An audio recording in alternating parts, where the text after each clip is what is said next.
Okay, we are live. Welcome back, everybody, to another fun episode of Banestorm. Oh, yeah. Where last we left off our intrepid adventurers, they were just leaving one of the oases on the way to the current encampment of Rashid's people.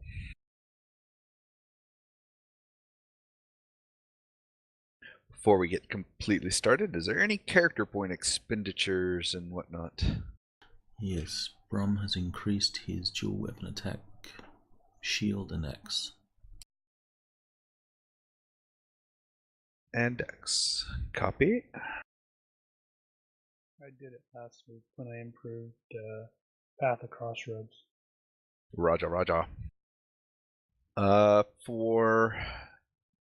did put, there were a couple items that you guys wanted, there was some discussion on getting The robes. Doesn't include the DR. the robes do not have DR. However, there are, how do I share this? Hold on there. That was underneath the robes. Okay. 4-2. Weight The robes 11. The robes are silk, and I believe that does actually give a DR1. You don't have that set up as a defense, do you? It's set as armor, but there doesn't have a way. I don't see how. Yeah, there's. Hold on. I did that a lot. I gotta remember how you did that.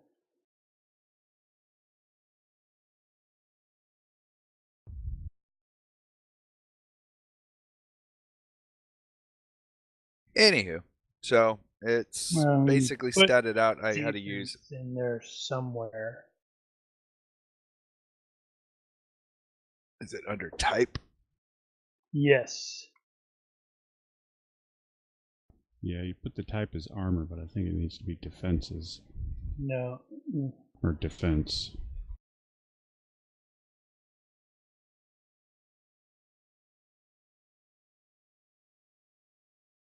Ah, defense subtype armor. Huzzah. Mark, on the main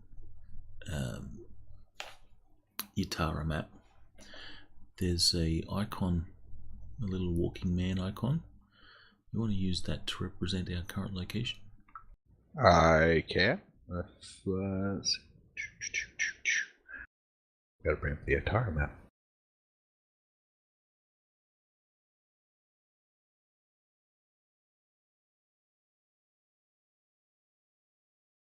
Huzzah.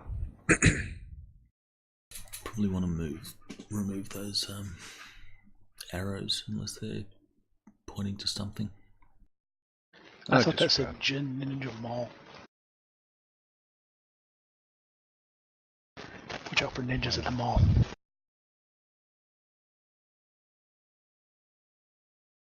Hey, it works. So Thorn took it. Is there only one? Took it. I thought we Yeah, had there were multiple two of bad those. guys. It should be under whatchamadinger. I thought they both had robes. Yep. So, well, I'm thinking the ninja mail that Landfan needs it, and probably Thorn.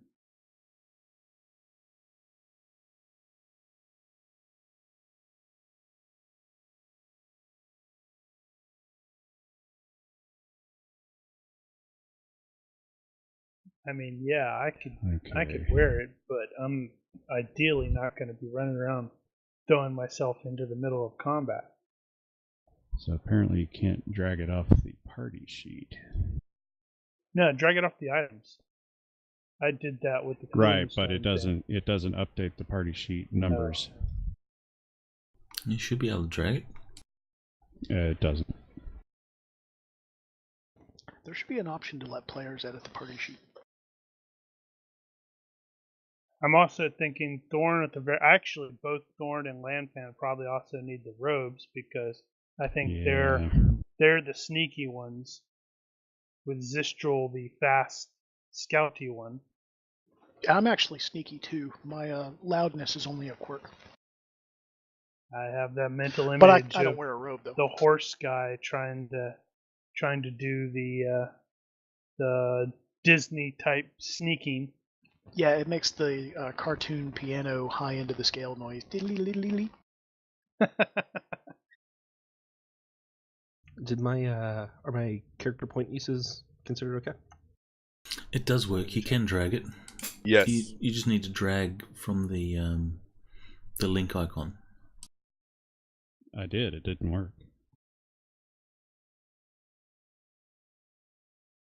I just put my purse in the party sheet. Someone took Thanks. the robe. Someone just took the robes. And I took my purse back. Suck it, Fine, guys. dude. You're too slow. Who took the rope? Lon Von. Oh, here's an interesting thing, Brian. I was dragging your purse when you took it back, and now it's stuck on my cursor.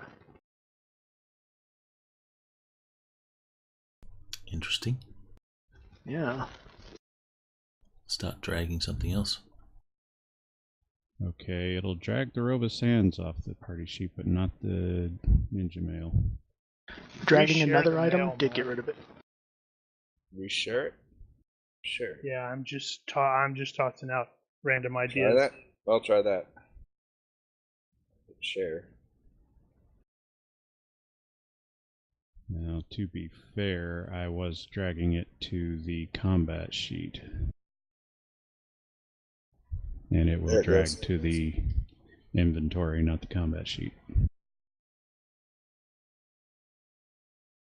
Which is partly useful.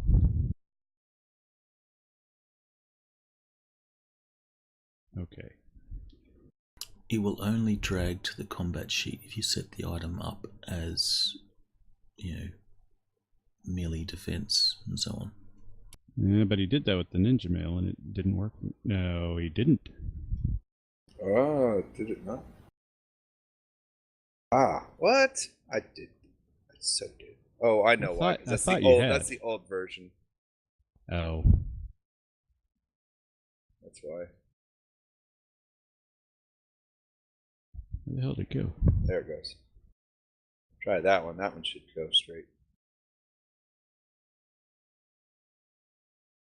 Yeah, that one's set up properly. Oh, eh. Okay, that's better. Well, but it didn't decrement the number. Speaking of mail, I'm actually wearing mail. I thought I was wearing leather. I was mistaken. Things you know. Yeah, as I understand it, you have mail on your human parts and some barding on your hide.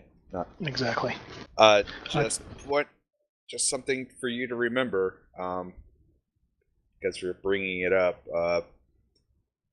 Horses, characters with multiple legs like you do, your limbs, your arms are normal half HP to for purposes of being disabled, but I was reading your legs though are at quarter.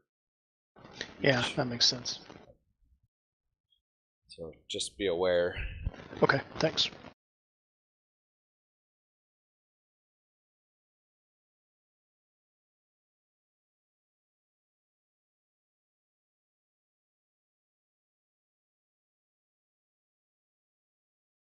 All right. So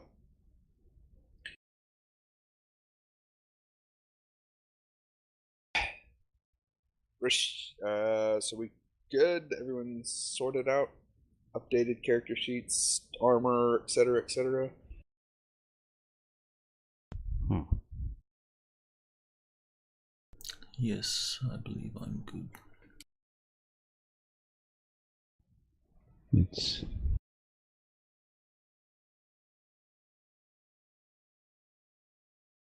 Okay. Probably good enough for now, anyway. Alright, so that's going to give them 4/2 DR Correct. at least. Unless they are layering it. Yeah, whatever.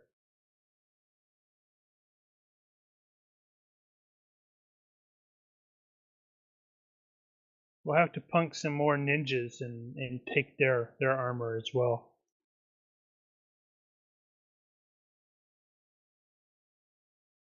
Well, I guarantee you they will not be coming at you at 2 in 2s next time. Or they... Bah! They're not going to make that mistake again twice. How do they know? They don't know. They're dead. They are dead, but remember who showed Yeah. up shortly after? Why'd you keep sending ships? Send us another, we're hungry? Exactly. Send more paramedics. All right. So, after the encounter at the Oasis, Rashid and company decide to take some more evasive direction changes through the desert. So, it adds about 3 more days to your travel than normal because he doesn't want to go in direct lines in case you guys are being followed, which he suspects, but he's not entirely sure.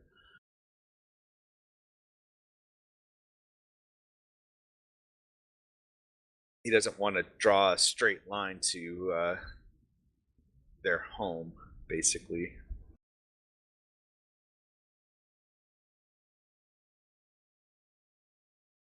Most evenings pass without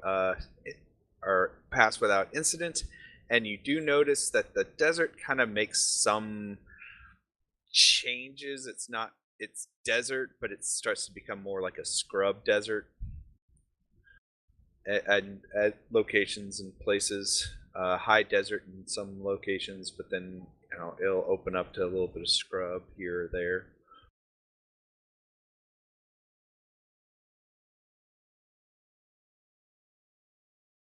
And as you set out on the final day of travel, you eventually reach what he calls Sich al-Hayyam.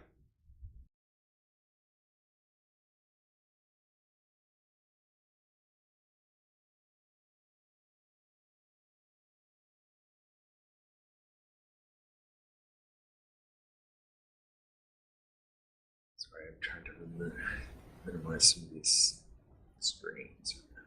So their homes are built into the ground. Well, their current home is that they don't intend it to be their permanent home. Brum's not fussed at all. He kind of feels a little homesick. Kinda at home? Huh.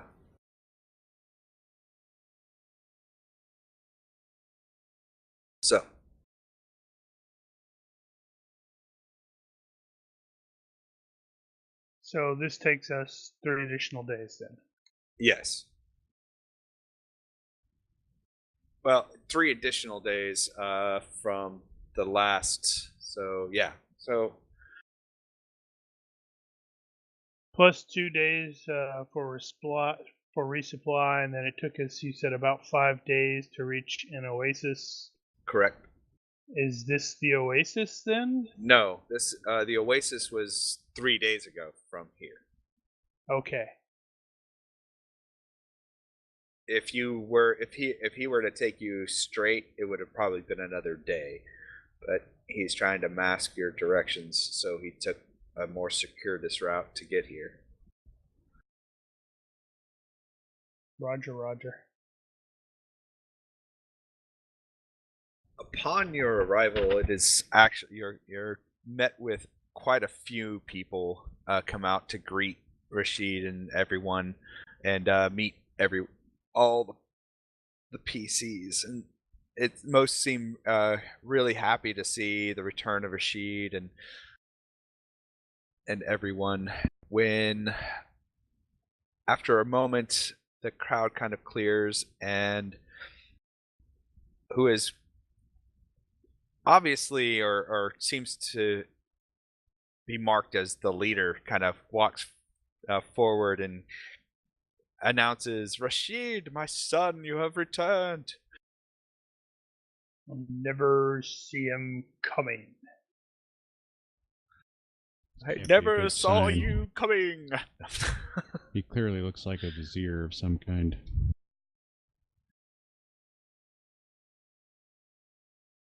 Well, it was the best image I could find of him with the more Arabic look, so without being the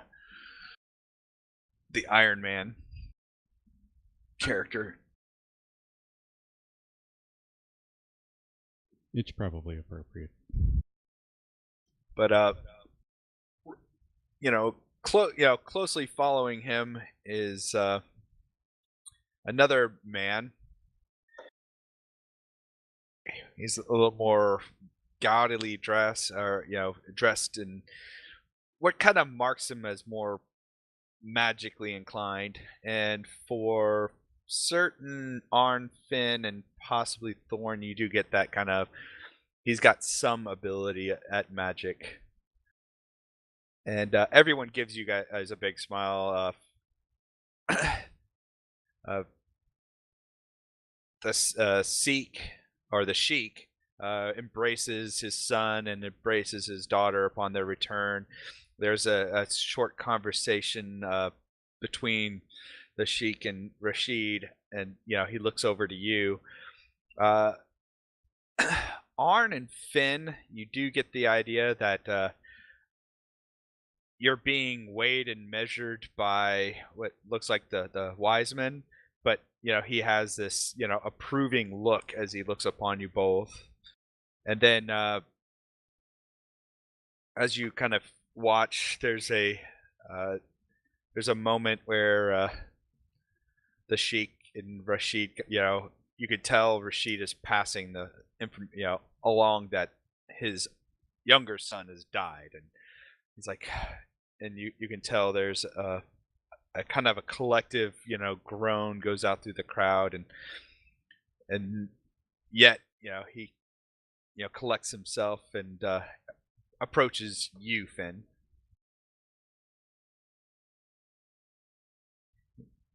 Seeing as he does not speak, actually no, he does not speak English or English, or Well, that's a good thing that But- I'm going to be having the stuff running. but he speaks through Rashid, who you do have the standard op of speaking through, and he takes your arms in his, and he's we are most great through Rashid, it's translated, we are most grateful for you coming, Lord Finn of Defiant. As our wise man has foretold, we have, well, he doesn't say this, we have foreseen, as our wise man has said, we have foreseen your coming, and your assistance in my people's future is greatly sought. Wow, I'm just having a moment. I can't speak. Words. I know, they happen. They come out from the mouth, but they have to be formed in the brain. There's a brain-to-mouth disconnect somewhere. Do they really? If they want to make sense, I guess. So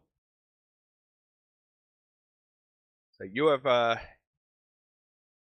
brought my son and daughter home back to me. It is unfortunate that my youngest son has fallen along the way. However, it is tragic as it is it was not. It was known that such mission was not without its risks. Gosh, what in the world? We're not going to mock you or anything. Oh, mock away. If you don't mock me now, I know I'm going to get it later. So probably less sting when I know I'm just, tripping over my own tongue. Be neat if I had this all scripted out. But the desert is most treacherous, Your Grace. That it is. But your arrival brings us all great hope. Come, let us get out of this blasted heat, and for tonight, we will celebrate your arrival. But in the meantime, let my people show you the hospitality that is within, as you may cleanse yourselves of the dust of the sands of the Jin Desert. Well, at least he didn't say, let my people go. Oh, man. Yet. Let's see. So what is, Daniel and Brian probably know this off the top of their head. What's the penalty going from like a savoir-faire thing if you don't have the cultural familiarity? -3. Ew!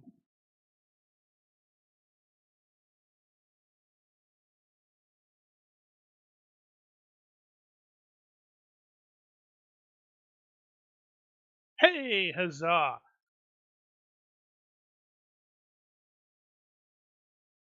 Right. Okay. So, if we're just basically being, let's go this way, then Finn is going to thank him most graciously, and then pass on in English to everybody. Right. We're being offered a place to clean up. Be polite. This guy is at least a Duke equivalent.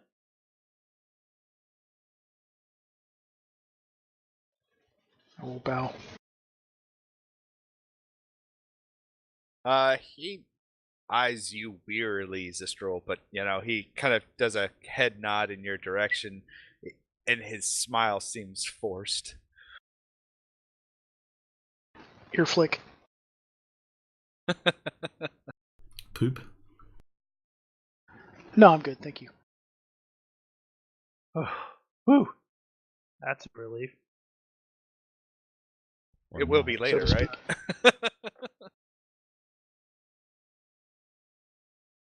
So you are all ushered in. Lanfan, you're doted upon by a few some of the younger ladies. You can tell that they don't follow the tradition of the hijab. So their faces aren't covered, but they wear the darker robes and the like. But you are actually escorted in a different direction from everyone else. Why? You're being taken to the harem. Well, you Okay, suspect it's Why does she because get you're special treatment? female. And Oh, the rest. you mean? And for the rest of you, they take you kind of into the cave network, and as you get deeper in it, you can tell that they've been here for probably a few months, but they've made it very home-like, and then they take you.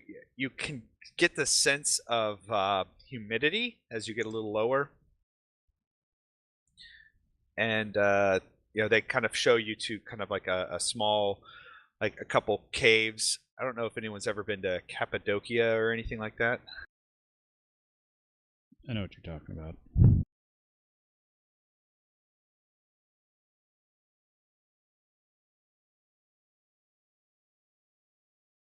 And so they're basically show you to your rooms as it would be, but they say you're more than welcome to. They kind of direct you. Your equipment, your gear can go be here, and they show you to another small section, and it's like a public bath, but all men. Or it looks like the male's bath kind of thing. It's like this is to be clean, where you can get clean and all that, and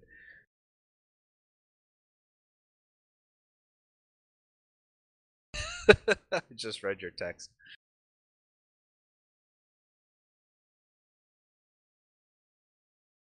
Let's see. We have been in mobile. Let's see, at least 8 days since we saw real water.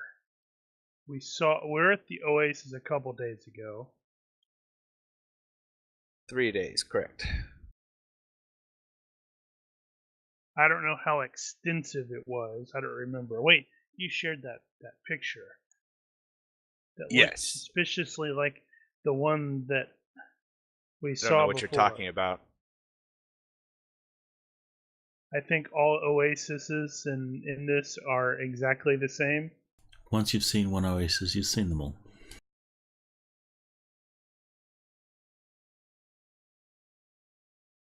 Yeah, definitely glad to see water to get cleaned up. So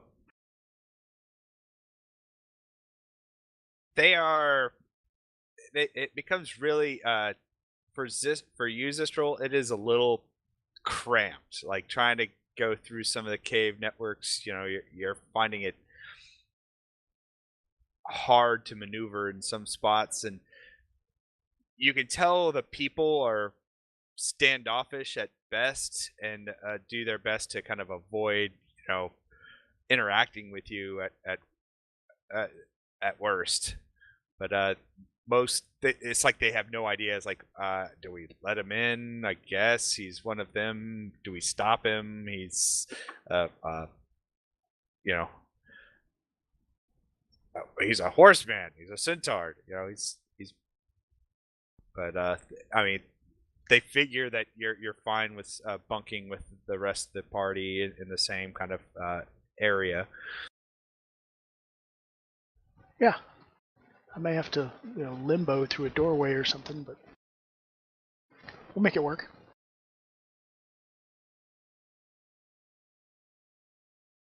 Huh. I didn't realize that I figured out that white bar issue. Ha. I remember you guys talking about it. The images. Where you have to unlock and unlock, or lock and unlock and all that.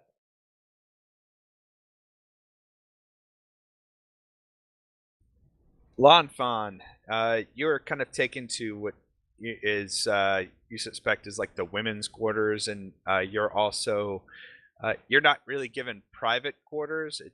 It seems like you're kind of bunked with most of the other single women and whatnot, and they also show you kind of a private bath and whatnot. It's not a private bath. I'm sorry. It's like the women's only bath, but the quarters are comfortable and everything else.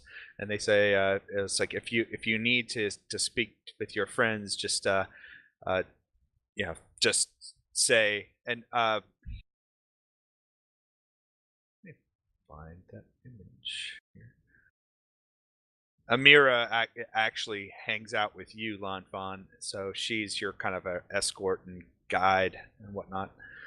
So as she's one of the few that speaks English as well.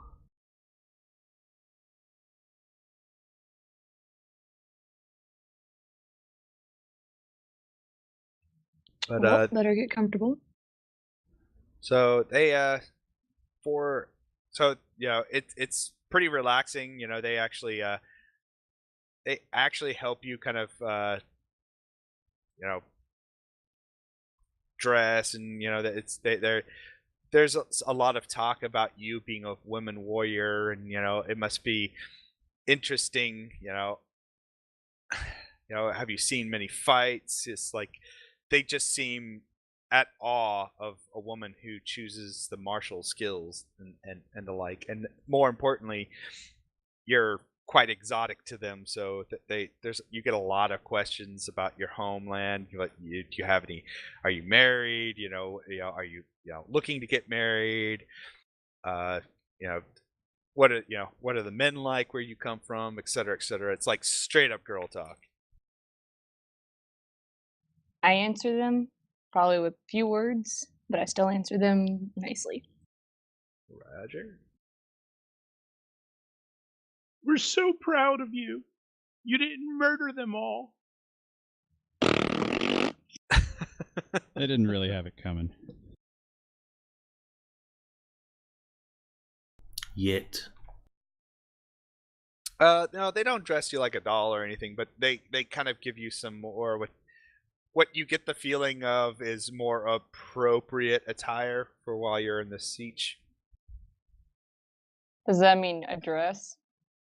No, Good. more similar to the robes and whatnot that they wear. You're wearing Jedi robes now. But Amira says it's like, don't worry, I have some really nice clothes. If you don't mind, they were my sisters, as well. You are short, and she does introduce you to some younger versions of what look like her. Very much, you can definitely draw the bloodline. It's like, yep, you've got to be a young one of her younger sisters, and of which you find out she has 4. Yeah, and the one the clothes she's giving you is like 9. I was either gonna think 9 or 12. So Yeah, something along those lines.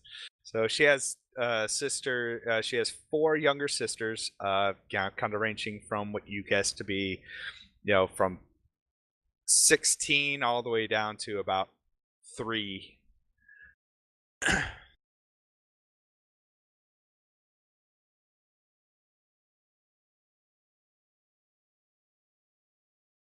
Arn, Finn, Thorn, Brum, as you guys are kind of led into like the public bath, it's just like you would think a Turkish or Roman bath would be. It's like a bunch of just people lounging and in the bathing areas and whatnot. And the wise man seeks you and Finn, Arn and Finn out, and kind of with some short clothes sits down in the water beside you, and it's like, I sense the magic upon you. I've foreseen your coming.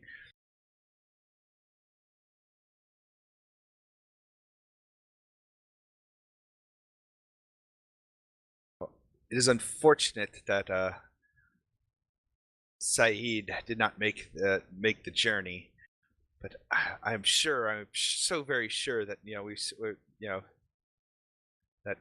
we will succeed in our task. What has Rashid told you of what is to come? I wonder.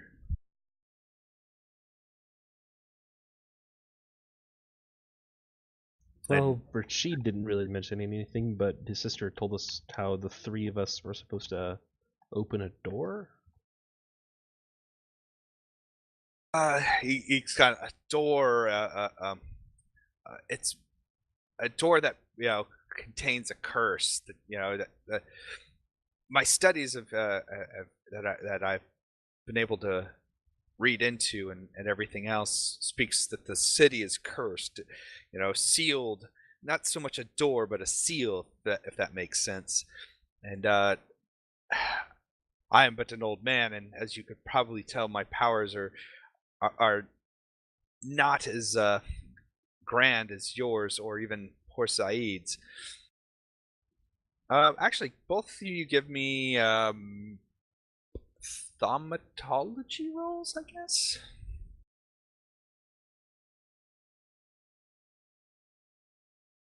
All right. So, Finn, you get your feeling that he's definitely closer to. He's probably a step above Thorn.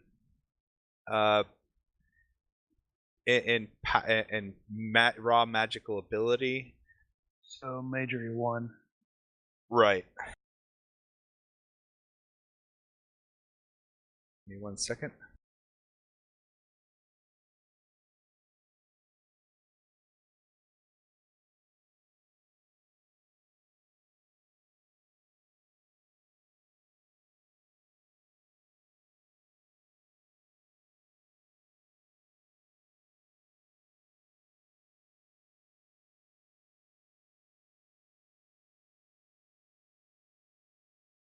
All right. So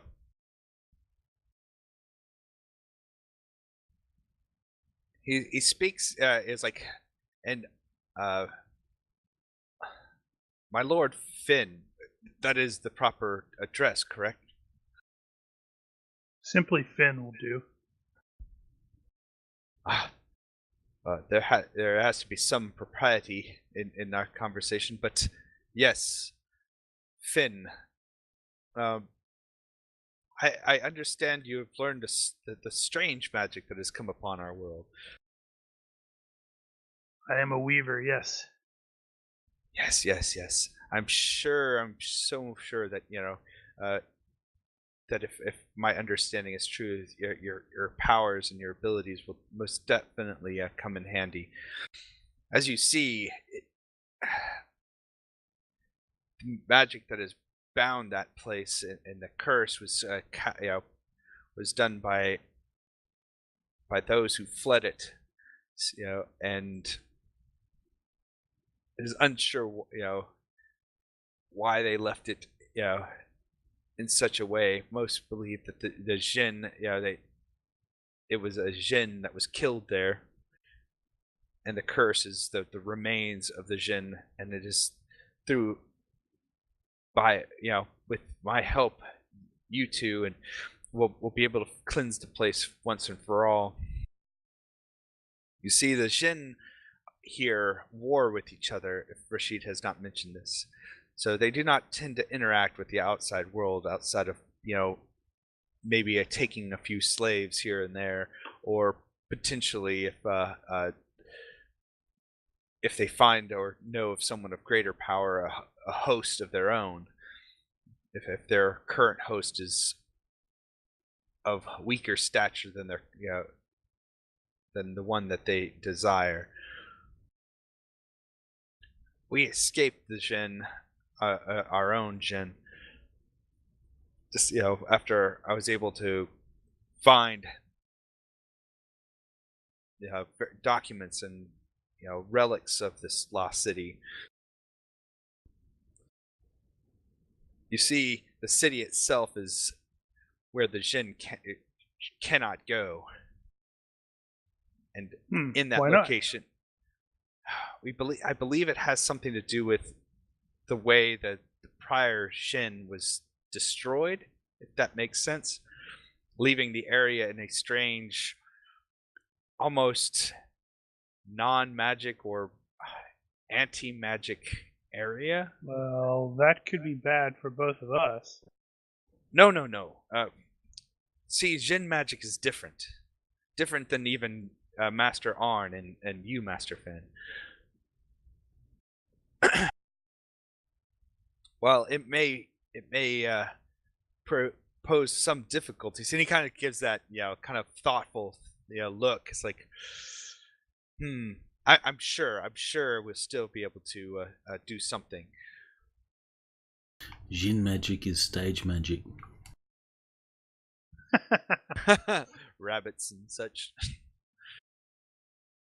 Yeah, but the rabbits they pull out are the blood conies. Right?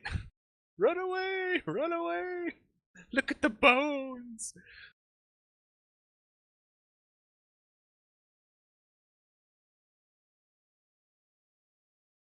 How far away is this city? He kind of like looks at you for a moment and almost has this embarrassed look on his face. He's like, to be honest, I don't know. It could be around the corner. It could be many miles from here. Days, weeks, months. But I'm Okay, sure then we can find it. How are we going to find it? Because I have part of a map. I Part will of a definitely. map. Oh, well. Yes, part Not of a whole map, though. I'm confident that our scouts that have gone to. Oh, hold on. I have to. The pronunciation of words here. That I'm It's pronounced confident. the Yeah, it's like- T-H-E.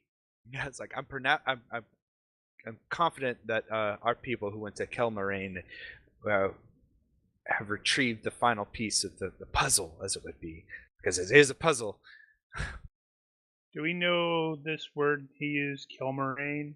Oh no, Kelmarain is the way he makes it sound. It's a place, a city, some kind of location. You should probably put that in chat. Kelmarain. Well, I'll ask. Is like, and where is this Kilmarain? I'm not familiar with it.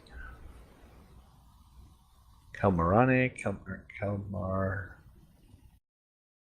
What Doesn't matter. language is it? GM called it Kilmarain. Now it's Kilmarain. It is Kelmarain. It's pronounced El Dorado.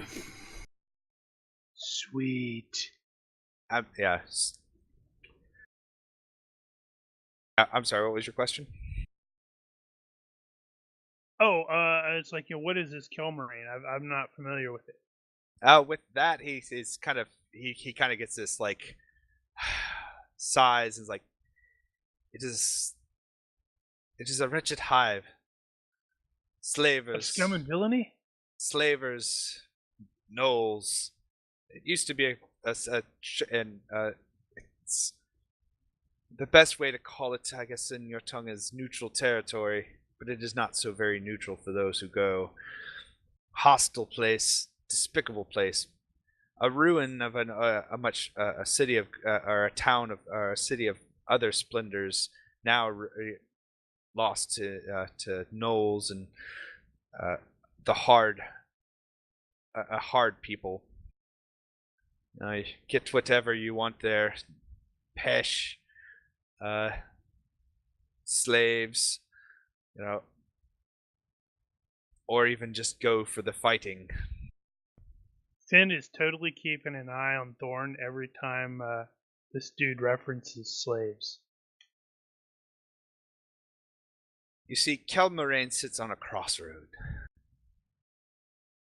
The gnolls of the gnoll tribes of this region have, what little organization they have, use Kelmarain to trade their their wares of flesh to those who would buy, either be it other the nomads that the Jin have no interest in, the Jin themselves, or even just food. For you see, the gnolls themselves will eat the flesh of of man, centaur, elf, and even you, good dwarf, if they were to get their hands on you. And I find him a little tough. Bit gamey. yes. And I'm most certain, no offense, Master Dwarf.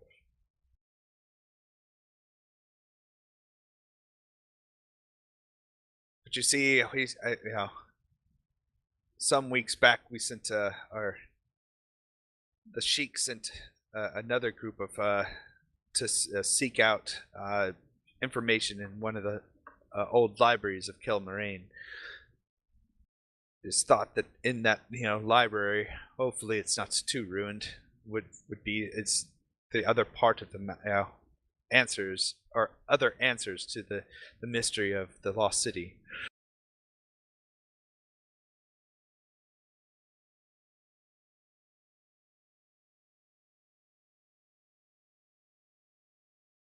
When do they do that? His look has that kind of embarrassed looks, like, I do not know. I would have expected them back sooner. But I will leave that to the Sheik and Rashid to decide how they're going to address that.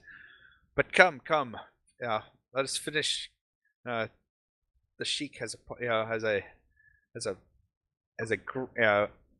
great announcement and a party to be had, and rewards for you all for bringing his people back and accepting this task.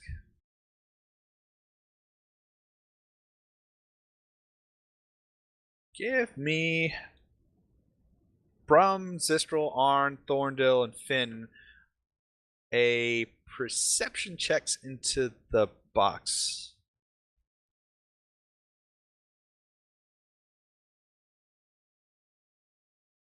Is this a perception followed by IQ roll? Actually, it wasn't really a perception check, but I'm going to use your rolls. Oh. Then why'd you tell us perception checks? Guys, I'm going to use that. Bad GM. Nope. It's fine. It is perfectly okay. My IQ is 3 lower. I have a bonus to perception. That's fine. I'm just looking at everyone's character sheets for a second. Arn, let's see. Do you have anything? Is that a good Arn or a bad Arn? That's a good Arn. I'm just checking at your sheet for a moment. So Did we heal, by the way? Yeah, I'd mentioned that. It's like yeah. I don't know how messed up you were. I was down by 8. Yeah, you had 3 days to do any healing and whatnot. So they would have bandaged your wound for certain, and that could have done hands down done some stuff. So back to full. So is the Sheik a greater Wazifi tribal Sheik or a typical tribal Sheik? He is more of a typical tribal Sheik. Wow. Okay. He's not a greater tribal Sheik. Like, what do you mean? Oh, I was looking in the Banestorm on 121 with the status, which technically means I believe I outrank him. Oh, probably. Oh. Yeah. He's funny. yeah. It is According quite possible. Whom, but Yeah, that's true. So he's probably status 1, status 2 amongst other, royalty, but he is of the highest status amongst his people. But what's interesting is even amongst his people, they seem pretty well off. But you assume most of that was whatever wealth they took with them from the Jin lands. I thought we were in the Jin land. Well, took from the Jin city, the city of Jin. Gotcha. Okay. I grok. So what? How did it rank a tribal chief or tribal leader? Let's see. So the status 3 has middle ranking official, great merchant, and greater Wazifi tribal Sheik. Level 2 is lesser mullah or official, Hazi or landed Amir, and typical tribal Sheik. Yeah, it would be status 2.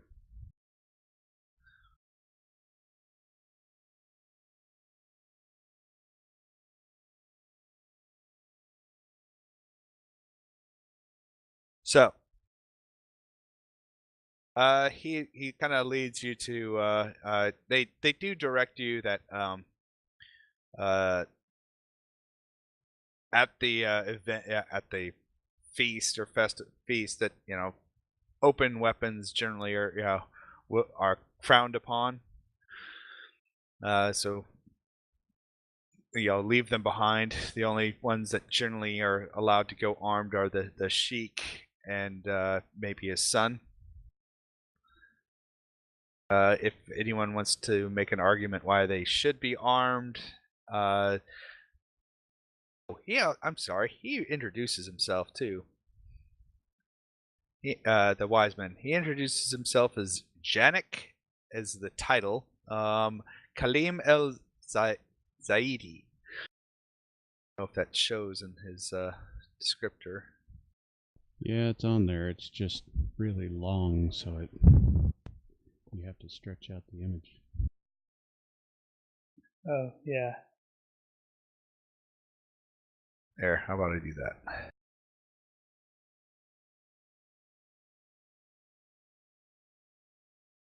Well, yeah, that'll work. And you learn that Janik is probably more just a made up, well, not made up, but it's their title for wise men, resident mage, whatever it is. All titles are made up. It's true.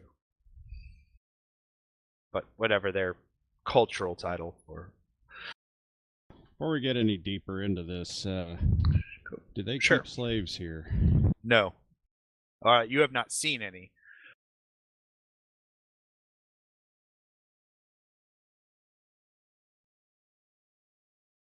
And from what you would have learned through most is they're not the slave taking, or they're not a people that generally take slaves. They were, in all intents and purposes, they were the slaves that ran away, kind of thing. You know, best that doesn't stop everyone. True. Well, and you mean now you do get the hint that it is not culturally chattel slavery is bad, and no one generally considered people, but they were considered chattel slaves with under the Jin. But the indebted servitude is a known thing and not frowned upon.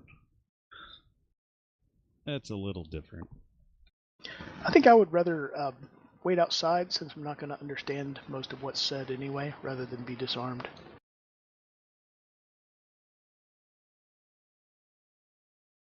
I'll take the opportunity to take a loop around the perimeter and make sure that there are no orc spies watching. Raja? Let's see. I am wondering whether Finn has no problem leaving his weapon behind, but I am wondering if it would be more appropriate for him to actually take it with him to sort of do the yes, we are equals. You would probably know to ask Rashid, and he would announce that based on your status, if you wanted to wield a weapon, you could, or you could appoint your a second to be underarm because of your status. Right. But it's more traditional that only you only pick one to be Right. under arms, if not yourself. You could and then select somebody else, but not pick Brum, Zistral, or two and one. Probably Thorn. Not it. Yeah, I'd probably have Thorn make sure he has his. I'll leave mine behind because hey, I've got some frickin' stuff if I need it. And Arn is always armed. You could even say I'm always armed. Wow, I haven't missed that. Bodyguard duty then. Yeah. I don't anticipate any issue. I'm just we need to make ceremonial. sure that they ceremonial, and make sure that they know that we're not completely what's the word? Now I'm having problems with words. Well, if you hadn't tasked me for bodyguard duty, you probably would have lost me, because there's a lot of weird architecture in here that needs climbing. That's totally not the reason that Finn did that. Brom will be reluctant to hand over his weapon, but he will do it. He will also say, "You be careful with that, that." Oh no, they don't take them off you. They just have them leave them in your room. Okay, so I did Righto. say that about Thorn, but if Thorn has already disappeared, because it is entirely Not yet. possible he has already buggered off, then I'll go, well, crap. All right, Brum, you're going to keep your stuff. You probably seen him on the way in, looking around at stuff, going, "Ooh." But then I was talking with Janik here, and what's his proper title? Janik. No, that's a name. What's his No, title? no, Janik Janik is is the title. the title. Janik is the title. Gotcha. Kaleem is his name. Gotcha. So I was talking with Janik Kaleem here, and said you could totally have snuck off while that was happening. Well, that was in the bath, I thought, so. Sneaking off in there, I presume, would be slightly more difficult.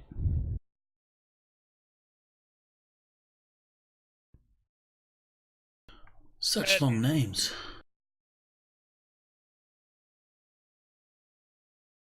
So, Says Brum Rumley. What do you mean? Rum tum tickle tigger. I don't see the connection. Yeah, you wouldn't, considering what is it? The two characters in here who are actually officially highborn have a 3-letter first name and a 4-letter first name. It's actually amusing because Tolkien's Dwarvish was based on Hebrew, which is a whole lot closer to Arabic than English. Did not know that.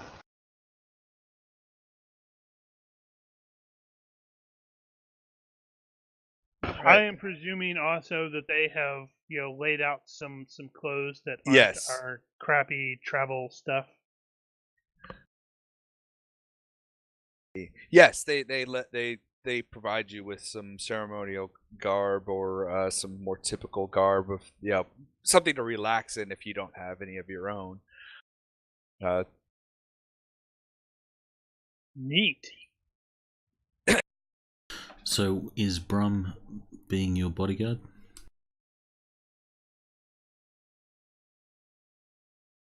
Let's see. So he was going to have Thorn do it, but Thorn does have that I want to wander off look to him. Brum's quite happy to bodyguard. I think Finn will actually ask Thorn. It's like, are you gonna wander off and go climbing?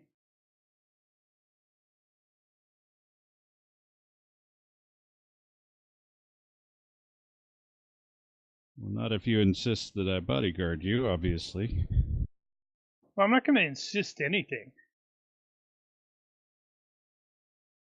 And we could always have Brum do it. I don't see him climbing stuff. No, that's not what I meant. Right, Brum's gonna keep It'd be his funny stuff. though.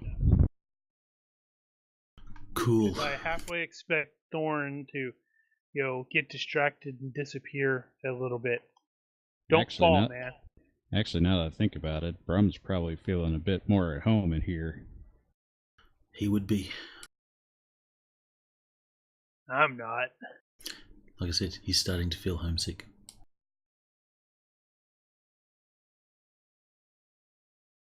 Yes, these clothes are swishy.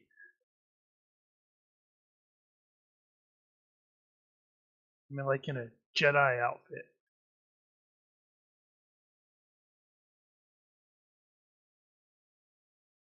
So, at a kind of appointed time, Rashid, somebody comes in and says, "Master Rashid will, and the Sheik will receive you now." However, for Lanfan, you were the women, Amira at some point, after they doll you, they dress you up. They have like they do your hair and all that, and then they lead you with like a bunch of the other women into like a larger chamber. And you're kind Oh of yeah. and you not that kind of a chamber. It's like Aw. you can see like the tables have food and whatnot, and but you are seated with with all the other women. Now you're seated closer to like the what looks like the head table, and Amira sits at the head table, and you're only like maybe a little bit from her. And then it looks like all the men seem to be piled in on the other side. But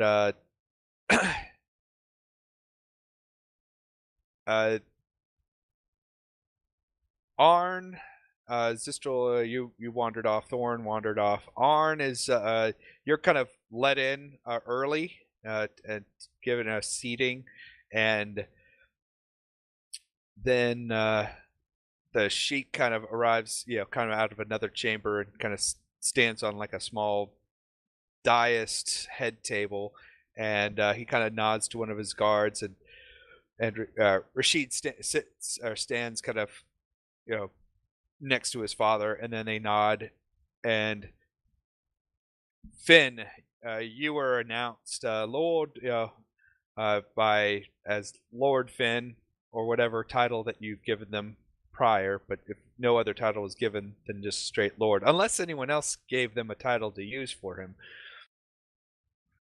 This is Finn. They This probably is when recognize Thorn- him as Lord. They probably recognize him as Lord Defiant. This is Right, Finn. Lord of, yeah. He's Lord of This Defiant. is Finn. Yeah, He's Lord of Defiant. And the Lord of Defiant, Finn, and then they kind of do the nod, and you're kind of gestured in with Brum Rumley as your second, and And I am absolutely not wearing an outfit that looks like Anakin Skywalker's outfit in Return or Revenge of the Sith. What? It's all they had. That's right, the Onion Dwarf. Sorry, Haruki, they kept her for the harem.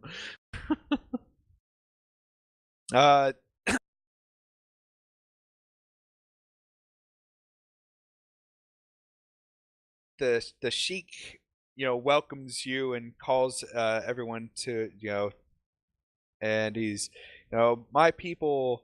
It is a while, it is a sad day to have learned of my son's passing. However, it is a day of hope and expectant exodus when with the introduction of our new friends. Lord Finn and his people have come to to fulfill what our wise men has said, that we will find the lost city. And there's some hurrah huzzahs going, and most people seem happy and anxious at the possibility that they will not have to remain here and in hiding. Our time of hiding is coming to a close. It's coming to a middle. A middle. Yeah, I guess it is a middle at this point. But He's not going to say that. no, he won't. We, let it be known this day, Lord Finn, that my people and yours will, forever be known as friends.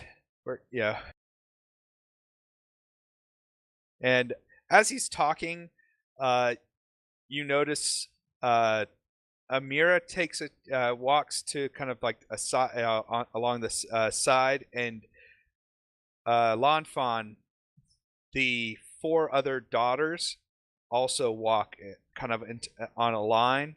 So like Amira is the oldest, the next oldest, and the next oldest, and they all hold a chalice of water, and the king says, to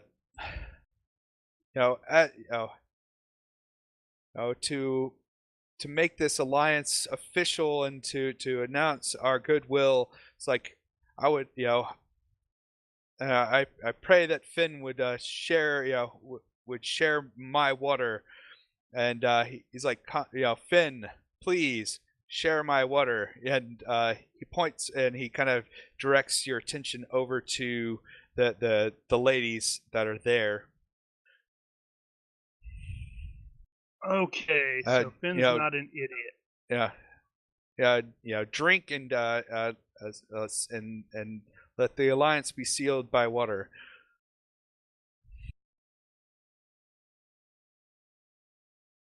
Right, Finn is not an idiot. So let's see. How do I officially respond to that?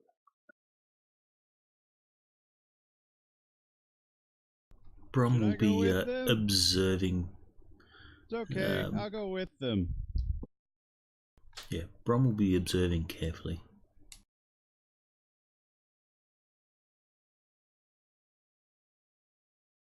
I am checking something, just a second.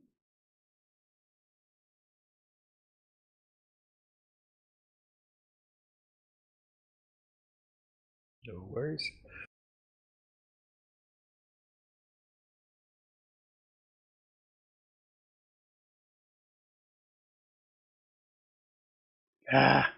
Naturally, I couldn't find immediately what I was looking for.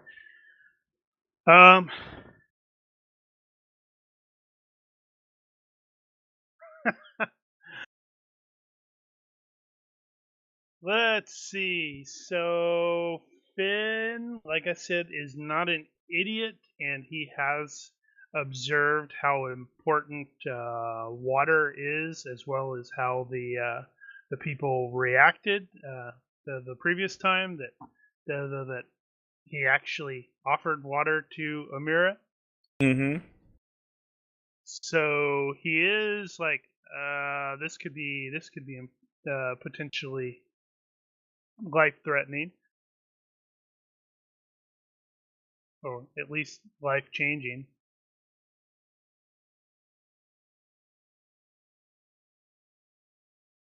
And I am actually trying to find a frickin' thing.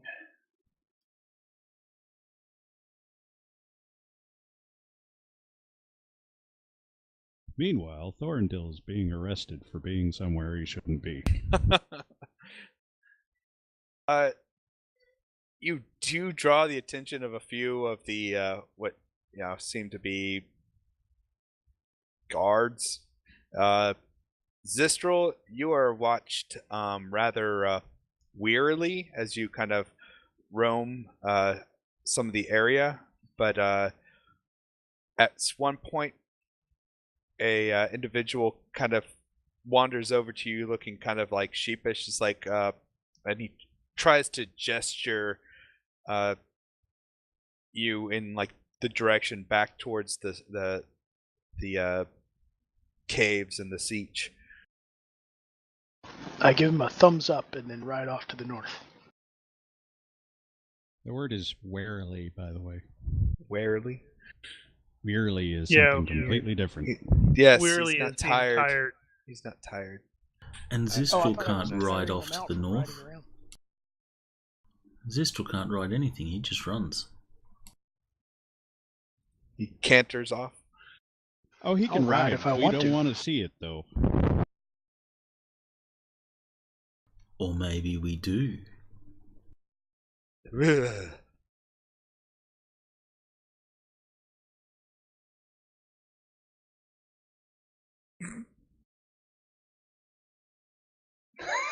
Whatever.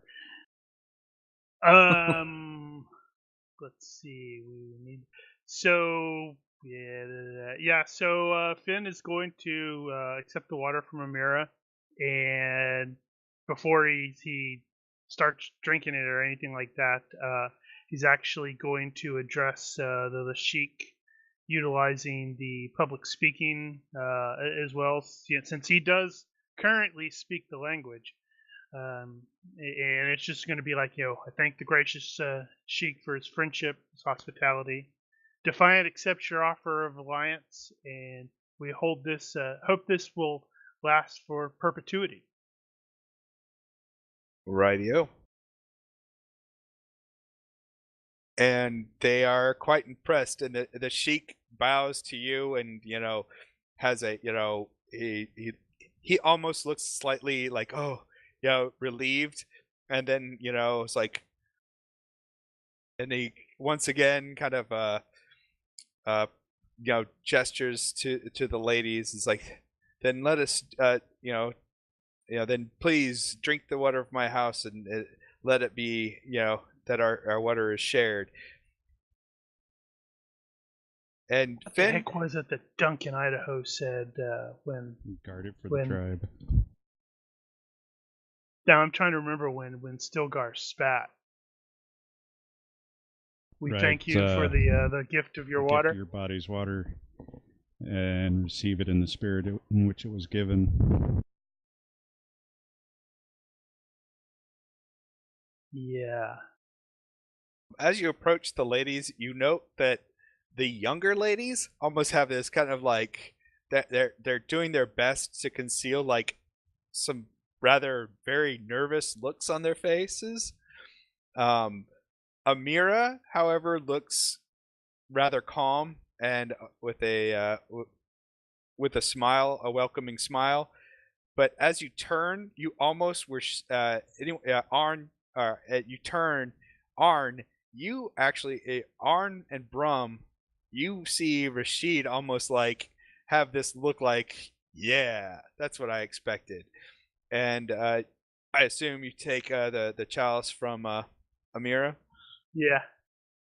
So she offers up the chalice and kind of helps raise it to your lips.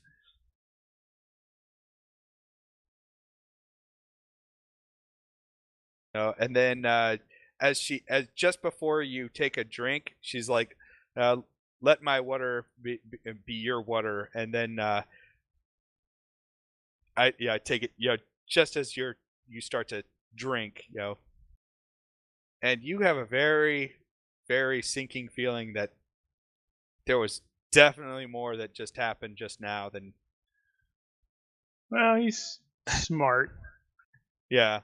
And then after you take a drink, she smiles and she takes a drink from her side of the chalice, and there's this just like eruption of like cheers from everyone.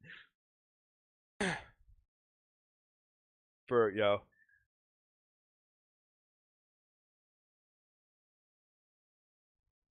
and then the sheik is like, as Finn has graciously accepted my the water of my home, let it be that Amira be the representation of my water in Finn's home. That's when it does the oh.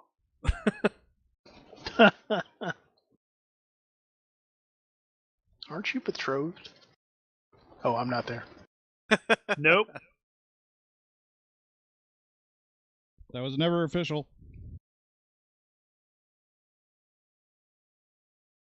And it kind of and from that point, it's like then come everyone, drink, and everyone raises their chalices and whatever they're drinking, and and you're kind of gestured up to the head table where you are actually seated to the seat of honor next to the sheik, and at which Amira sits directly to on your other side. And it's basically just kind of like a you have the really, really strong feeling that it was for the most part a wedding engagement that just occurred. Oh, it wasn't actually a wedding? That's good. I got that impression. Well, oh yeah, I thought it was the actual wedding. Well, you're not quite sure how that kind of works, there's kind of both, like not just a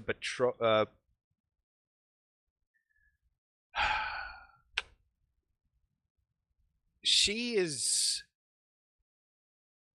yours now. And I guess the best way to say it is a wedding, but but the party is more subdued, like a wedding announcement, if that makes sense.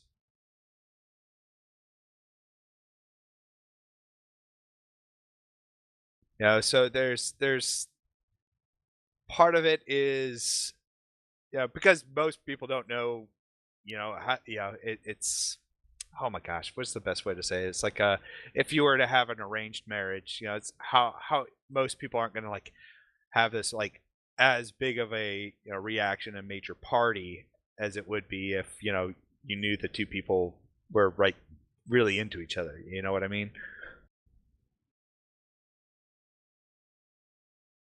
And yes, Amira does seem to be into it, but it's not like whereas a wedding where there's like the PDA, that is definitely uh,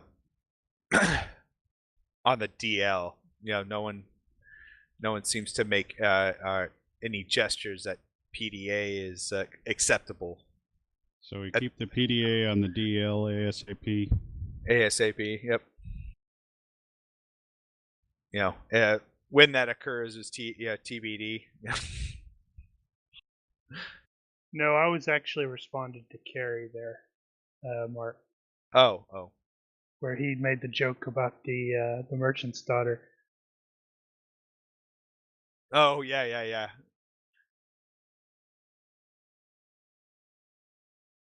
So the feasting goes into the evening, and Lanfan, you are not as you're eating and whatnot. Rashid finds his way near you, and begins asking you more questions and whatnot about your people and the Saud and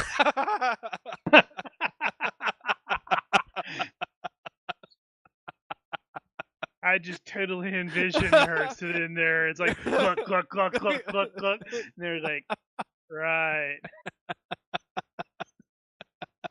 And then smash the goblet. Mazel tov. I can definitely see that. Just he walks up and she just downs her water. Excuse me, I have to go to the bathroom. But no, he actually kind of like he has a kind of like a his smile reaches his eyes as you down your water prior to him reaching you, but he sits down and he kind of gives you a hand. It's like, no. It's like, I'm not here, to ask for your marry. Oh no, that's definitely not. But he's like, it's like I just figure it. It's just that kind of getting to know you conversation, and he also makes sure that there's other women and nearby, so it's not just him picking on you. Well, I do talk to him cordially, nicely. Right. I'll answer him. Without murdering him. And she does not attack him. Yay! It's a party. I'm eating. I'm fine. For now. For now. That means you have probably a knife in your hand. That means she's got her Snickers. Somebody gave her the Snickers.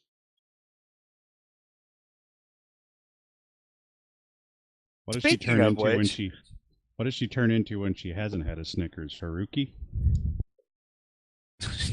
We haven't seen them in the same session. That's true. I mean, It's true.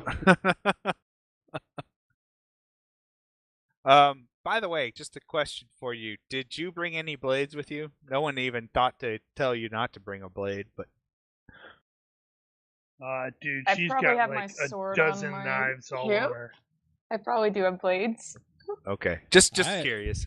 I would think she probably wouldn't carry the sword in there, but she's probably got shuriken all over the place just out Oh, of you're habit. right. I have shurikens probably up my sleeves, up my boots, and hidden in other places. All right. All right. Everyone, give me a carousing roll into the box.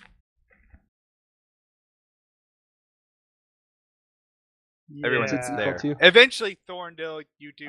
About that. Just in the box. What was the roll? Carousing. Eventually, Thorndale, you're probably going to find yourself at the party. What does carousing default to? Ah, man. I think I didn't know they were giving health. out door prizes. I didn't get a wife. Whew. Finn, if this is inappropriate, then forgive me, but are you comfortable with what just happened, huh? He's gonna get a little more comfortable later. Hey-oh. Such as the perils of being highborn. Right. Well, you can have it then, huh?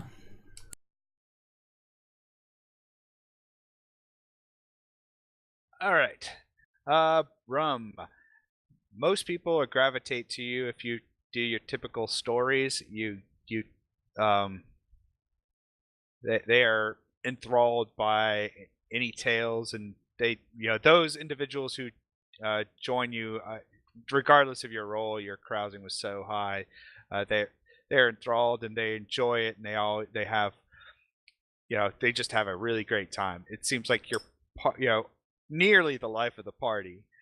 Lon Fan, outside of some small talk and whatnot, it's obvious most don't know how to take you, or as a woman warrior. But you do find that Amira kind of saves you, being just kind of all awkward by helping keep you entertained. Thorn, wow. Okay, so you find Thorn a group did that end up with his own wife.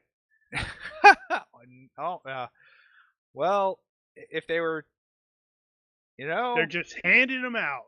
yeah, right. No, he doesn't end up with a wife, but you're pretty certain that there's a few ladies that have you've drawn their eye and have drawn your eye in return. He's showing off some elvish dancing. Arn almost equally as well. Finn, however, is actively trying not to carouse. Yeah, you're like almost. The stun on your face almost seems kind of like what just happened, but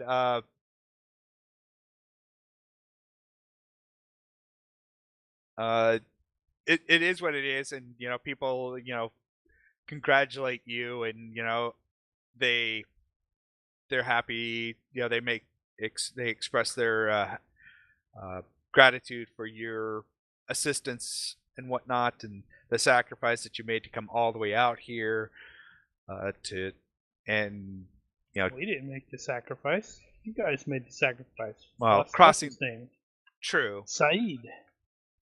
But it is a great welcome that your two peoples will be allies in the against whatever evils pervade or path that are in the desert. And then you also get the feeling that should you ever need, that you could call upon the sheik. Why do man, I cannot talk or read today. The sheik, and he would send aid as well. And you get this sense that regardless of what might come, they're like almost overconfident that by you being here, that whatever happens is going to be awesome. And the Janik speaks with you and Arn, and just again expresses his gratitude for you coming.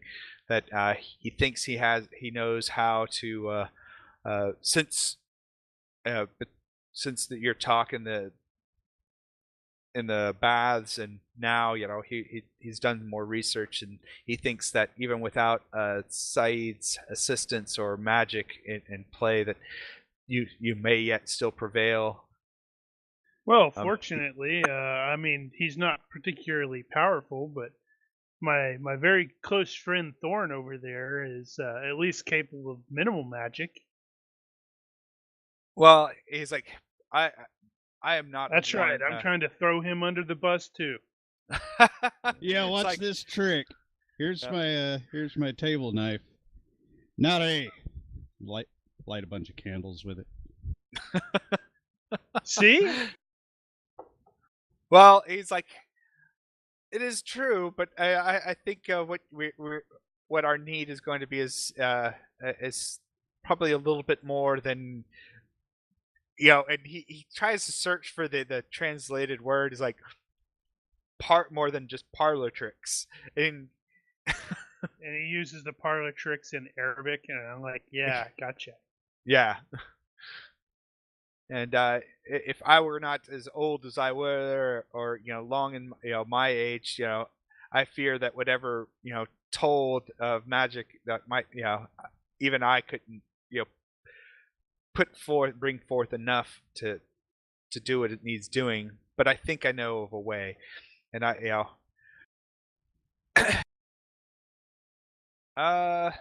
Zistrel,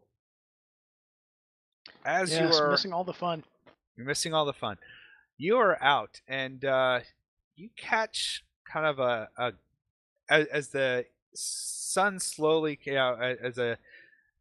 actually, it's probably quite into the evening now. They probably started you back into a more normal day schedule. So as the evenings, the sun is fallen, but you get those last rays of that last bit of light in the sky. You think you see something out in the sands, off in some a distance, almost Worms like there might be a person out there. I will get closer, see what it is. I'll ride that way. Right. You need a spyglass. So as you approach, it most definitely is a person kind of like moving slowly through the sands. Looks like he's not walking very well, and almost looks like he's... Of course, he's walking abnormally so as not to disturb the sand. Doesn't want to summon Shai Hulud. And I am standing very still, so you cannot see me. And I am as invisible you're to you. right. As you're rhythmic clumping through the sand, you feel the earth shake, and this big thing just comes up from underneath you, sucking you in. But as you approach, so I'm going to get lucky after all. It is definitely a robe.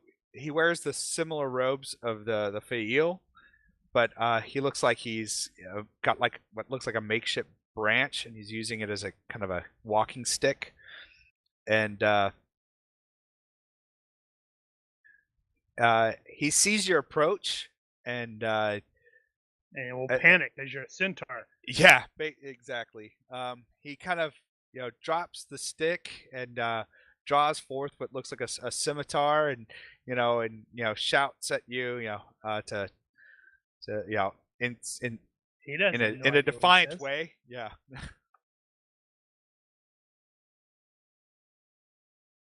All right. Well, I'll. He has a look of desperation now too, like, oh my gosh, there's a centaur coming from my home. All right. Well, I'll just ride up onto the top of the next dune. I'm not gonna like charge him or anything, and I'll like turn sideways and plant my spear in the ground and say, "Who are you?" in English, since it's the only language I speak.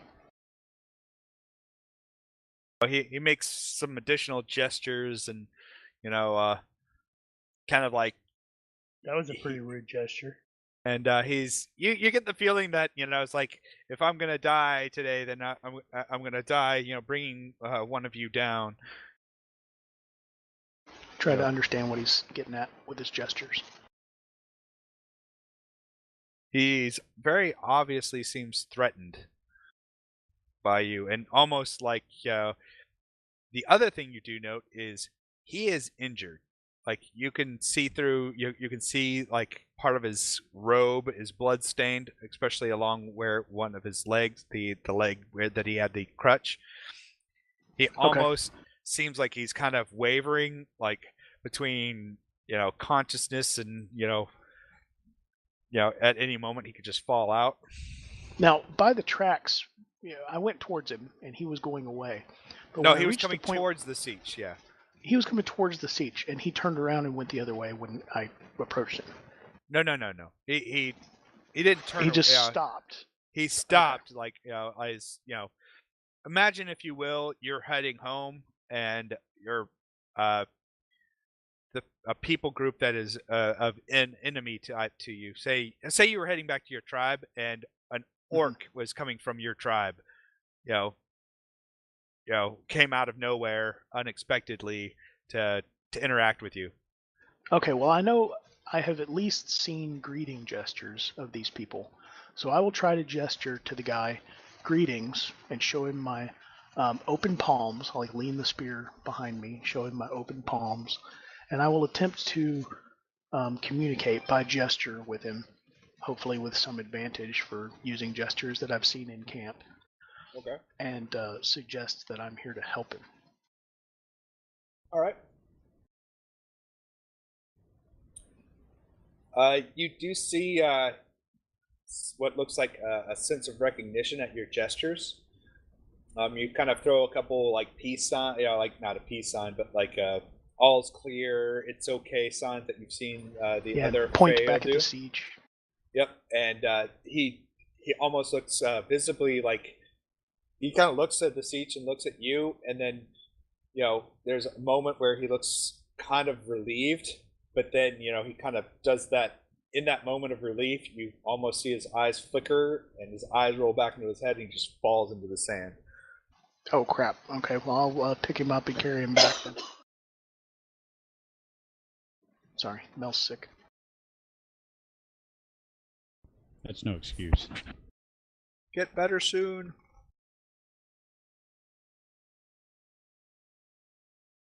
See, I'll pick him up and carry him back. Okay. I'll grab his stick too. It looks just like a branch of some kind, Yeah, still old. Huh. And it just occurred to me that if you actually were of a mind to carry him on your back, how would you get him there? I would probably just have to twist and lift and put him up behind me, but I'm not going to do that. I'm just going to carry him over my shoulder. I'm plenty strong enough. Unless he's Haruki sized. No. He's old. He's old and dried up. Yeah, I can just carry him like a sack of potatoes. As you approach the siege, a few you're met by a few of the guards that were in hidey holes amongst the rocks kind of come out and kind of greet you, what did you find? You get that feeling that they're asking what's going on. I point at his injury. Was it his leg? It looks like he took a nasty wound against his leg, but he has other wounds, smaller, more minor wounds around. But the most major of his wounds seems to be one on his leg that looks self-bound. Yeah, I point out his wounds, and as I lower him gently to them. It does seem like it's days old, and between bouts of where it looks like it's been bound and blood is wept through and rebound, and it's you're actually kind of impressed that he made it this far.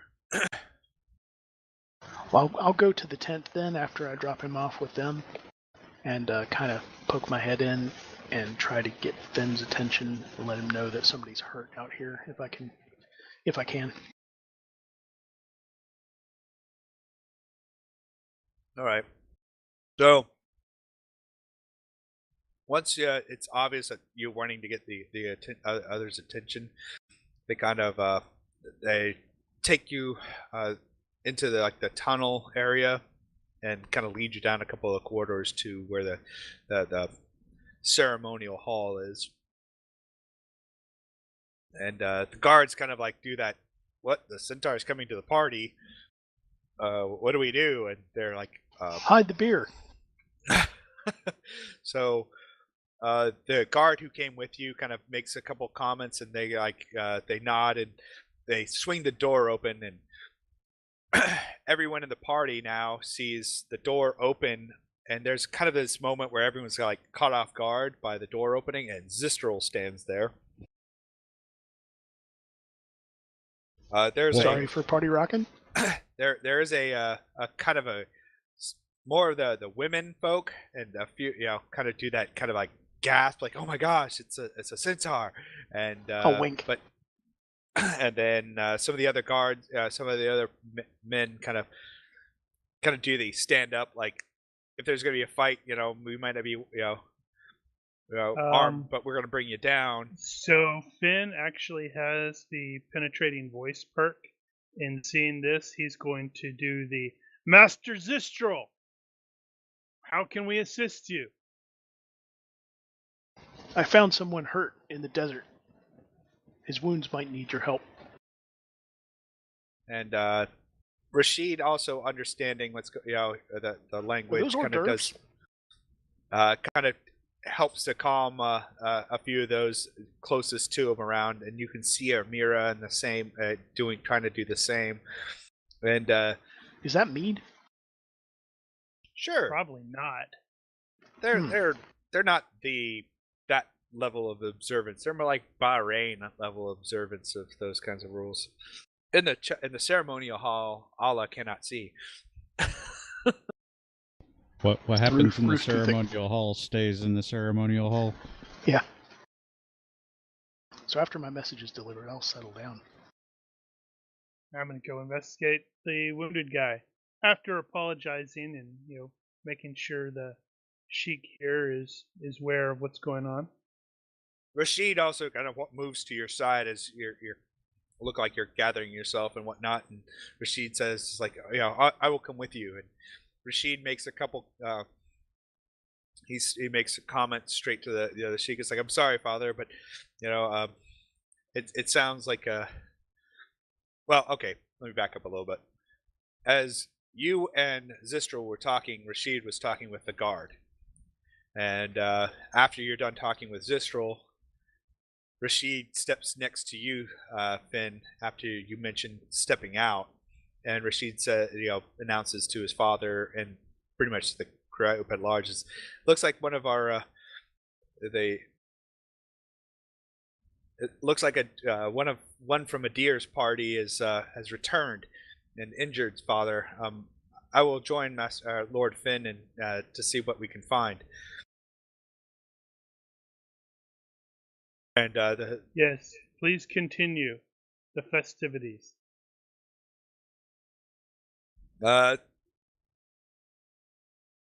You get the sense that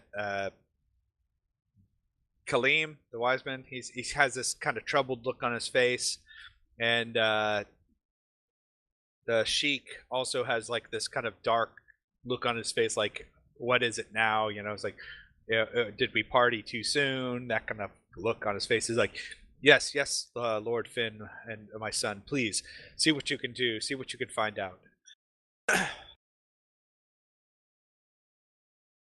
And they kind of, as soon as we're clear, Finn is totally going to glance at Rashid and say, a little warning would have been nice. He kind of smiles at you and chucks you on the shoulders, like, but where's that? Where's the fun in that, brother? You can't tell me that you hadn't had eyes for my sister this whole trip, and she surely had eyes for you, Master Finn. I mean, your dark blue hypnotic eyes, what lady wouldn't have wanted you? But enough of the levity. Let's go see what is happening.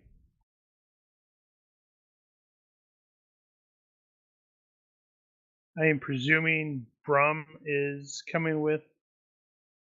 His bodyguard, so of course he's coming.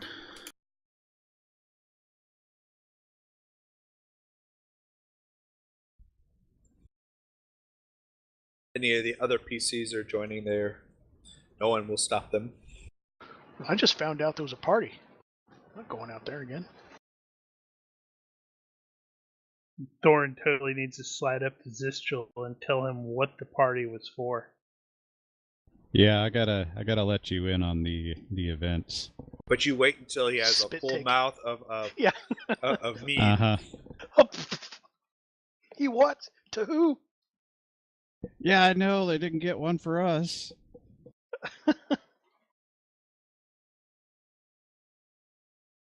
That's Yeah, good you'll have stuff. to be careful. The Sheik will be like, "What? Did you want one?" Well, I mean, He figures he got you a goat. I mean, you should be fine now. That's true. You got a goat. not really my thing. Like, all I got was a damn goat. So your pan is a pan asterisk then, right? Yeah, there's a specific list. Right. Let's go check on this poor fellow.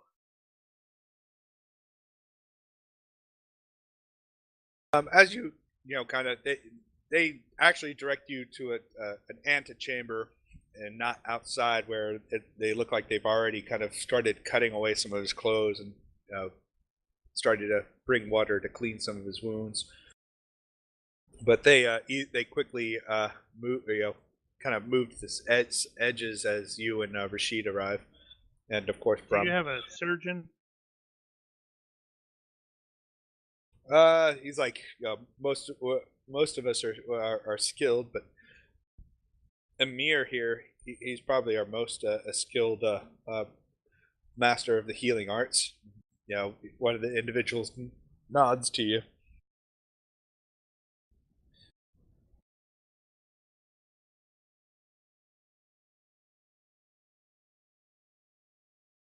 It seems like his, he points to the wound and mentions that it looks like he took some kind of nasty, sword wound to his leg, and fought off a few other things before he escaped whatever. He may have even been left for dead,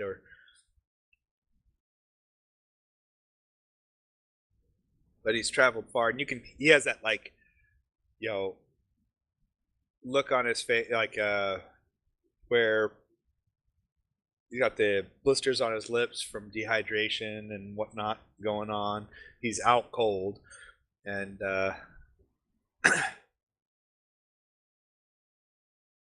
but he's still kind of breathing, and they've got the cool cloths on his head, and they're kind of cleaning the more minor of the wounds. All right, so I can hit him with the minor healing. Carrie, you did this all the time with what's his name? Mendel? Yeah, Mendel. The question I have is, wasn't it one of those where there's like a diminishing returns or something, where it's like if you cast a major, it gets harder or something like that? Yeah, each consecutive casting is a -2 on the same target. Ah, okay. Because I didn't actually see that referenced. I wonder if that's actually the case with RPM. I don't think so for RPM. RPM has its own disadvantages. Healing with RPM is not efficient. Unless you have the charms and stuff like that. And the thing that can make it take seconds instead of hours. Yeah, because I've got four. I've got 4 conditionals of minor heal. Oh.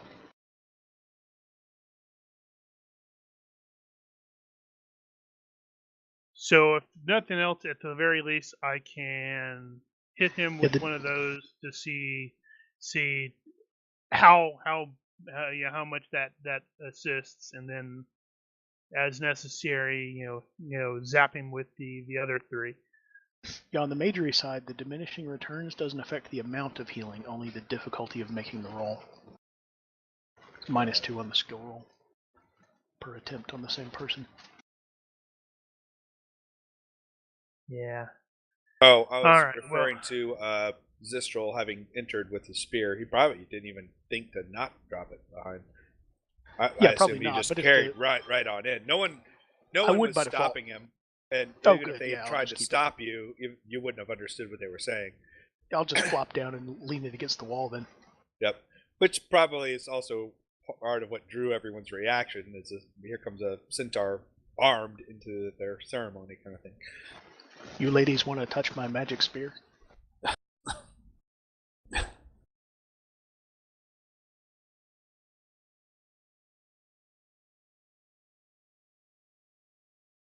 All right. Yes. So, okay, so 5 health. Yeah, that's just I'm attempting to use that to establish a baseline, see how messed up he is.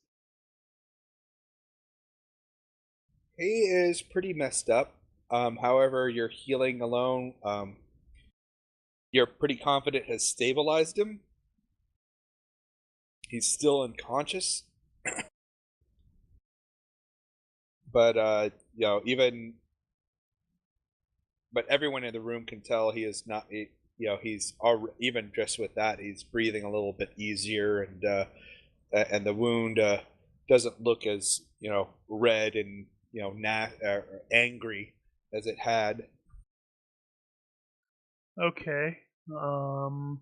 So if that's the case, I am going to go ahead and end up discharging the other 3 rituals into him, Okay. which is utter crap. Oh, is that the how much? Total. Oh wow. Okay. Yeah, I know. Wow. Okay. So you pop those off, and most of his minor wounds seem to kind of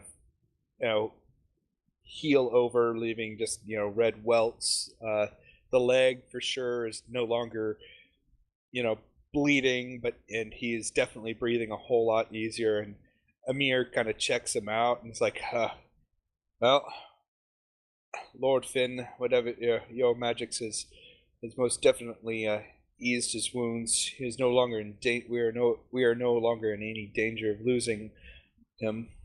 But the desert has taken its toll. He will sleep for now.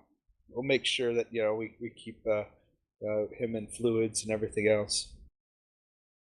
And Rashid nods to you. It's like, once again, Lord Finn, you've come to our rescue. No, having my father gift you with I could do with our more. sister is the least that we have shown little to give, and there's little that we have been able to give you, and yet you still come back and give of your own ability to us. No, it will not be necessary. He will recover. We're and you're even confident that at this point, you're just unless you were just trying to make him wake up right now, that he probably just needs rest now. His fatigue points are you can't restore fatigue at this point. You have no way of restoring fatigue. Well, That's not true. Oh, well, I get. Well. I'd have to look, but I'm fairly certain you can do fatigue. But that's not. No, it's like a. But do you recognize him, Mia? Who is he? Oh, he's one of Adid's men. He was on the.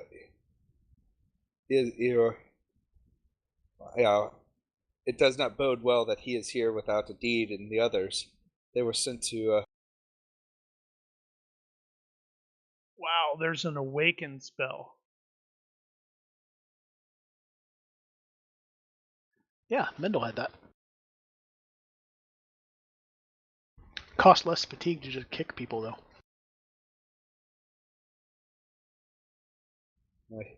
He was one of the one of the group that went to Kelmarain.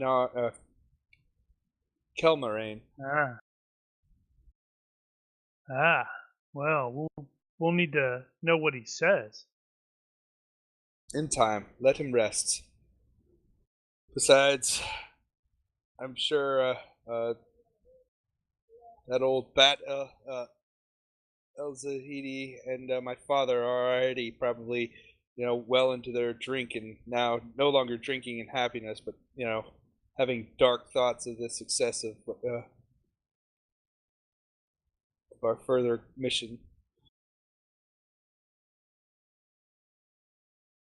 Come, leave him. Amir will keep him, keep him well. Let's return to the party. What's left of it. As you return, though, he kind of, it's like one thing I do want to tell you, and he kind of gives you a little bit of rundown of what's kind of going to happen now. Is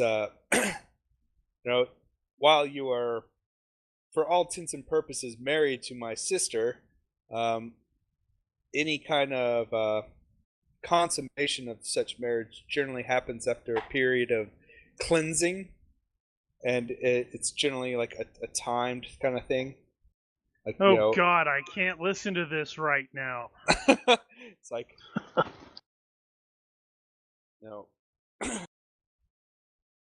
So he kind of gives you kind of a quick rundown, and he's just like, he actually like seems amused by your discomfort in it all.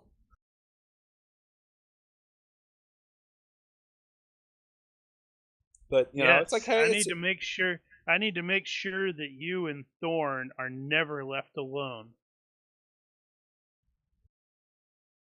He kind of gives you the look like it's like what? He gets like that innocence, like you wounded me. Thorn and I would only seek to be innocent. Of our actions would only ever be innocent. Besides, just think, week in a day. That is all. And the ceremony will be complete. She will be one of your wives. And you actually catch on to that, one of your wives. Yeah, we do things a little differently. Not gonna go into any detail with him. Right. I'm just gonna. Yeah, okay. Well, come, brother. Let us return to our drink and what merriment that can be restored.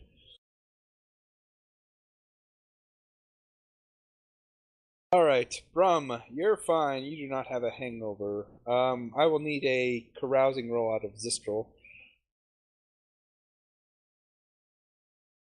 But curse that dwarven constitution. Oh, you easily get to the happy spot, but you don't wake in any kind of pain or discomfort or. An additional one? I made one in the box. Oh, did you? Oh, yeah. Yeah. Oh, you're fine too. Although, at some point they cut you off only because the They've quantities only got so much. Yeah, they've only got so much. Oh, that's fine. Stop drinking all of our beer. It's all right. I'm used to it. It's honey beer. But so the rest of the evening kind of fades out, and you get there's a lot of, as the ladies leave, Thorn or Finn, you get a lot of the younger ladies and single ladies kind of do the giggle thing, and you get this and Mira leaves you with a smoky-eyed look, and then they all leave, and they do gesture to Lanfan, but no one is forcing Lanfan to make any kind of movement.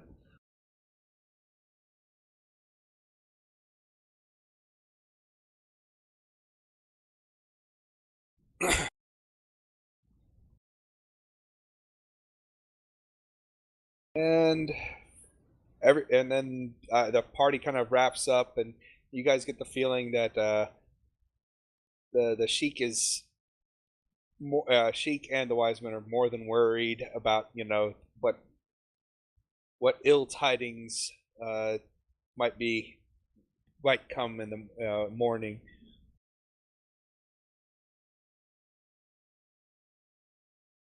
It'll be fine. And with that, let's take a 5-minute break. All right.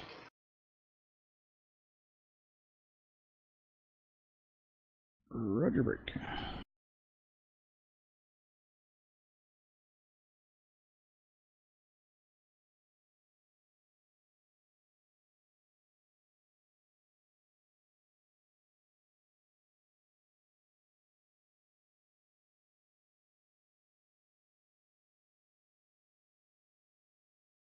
Would be. We're back. Dun dun dun.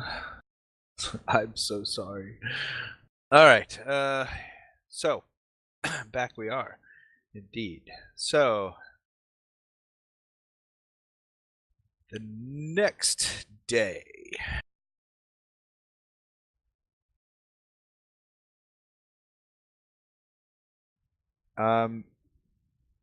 Generally, the morning is generally finds everyone kind of like in a quiet like recovery period. There's not people are still hopeful and whatnot, but no one generally comes directly to you guys, so you're kind of you're let on your own left to your own devices for a short time. You don't catch wind of Rashid and Lanfan. You're kind of led to where the common areas where the men's quarters are. Her presence is announced to the rest of you.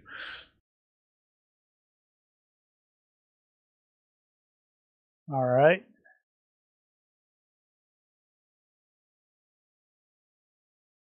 Well, Now what?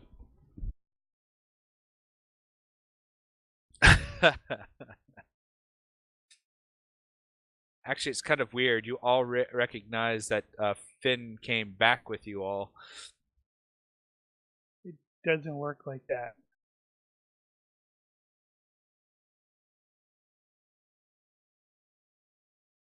Right.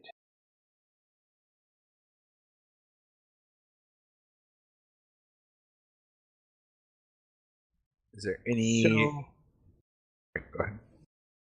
yeah, I was just going to see if we can find out about the injured dude. Okay. You make some quick inquiries, and they tell you actually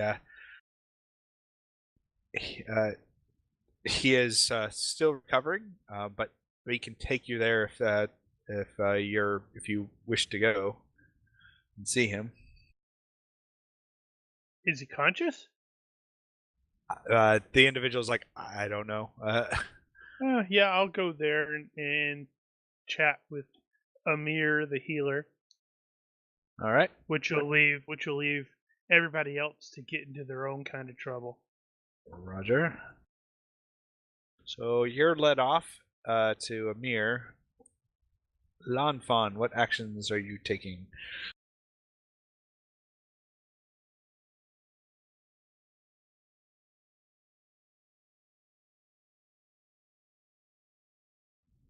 If any. All right. Rumley.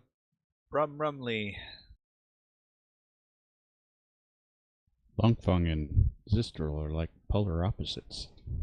Brum will spend the morning smoking, eating, and just being chill. He's had a good night. Sounds like a plan. And he'll do that till sort of midday, unless something else happens. Roger, roger. Arn will be talking with the wise men, basically just trying to learn some more about their magic, how it works, and generally just interesting little magical tidbits. Okay. He kind of it takes you a little bit to track him down, but eventually someone kind of leads you to his, I guess, lack of a better term, quarters, and you can, yep, he's got like some magical instruments, and it although it seems much more subdued by what your standards. I mean, he is definitely no Gesslin, and but he's definitely got a few books and stuff. And on one of his looks look like a drafting table kind of set up. He's got this piece of parchment that is attached to it, and it looks like it has some strange writing, and on it is what looks like half of a broken circle, like a diagram in that strange Arabic writing, and it looks like it's a torn piece of a much larger text or of some kind, or scroll more likely. But he comments like, "I will be with you in a moment," from a back room.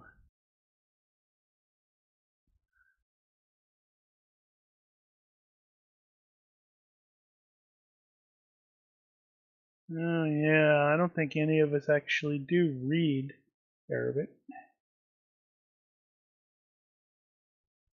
Thorndil. One of the things that you did note as you were exploring, that this location could house people for a long time. There's a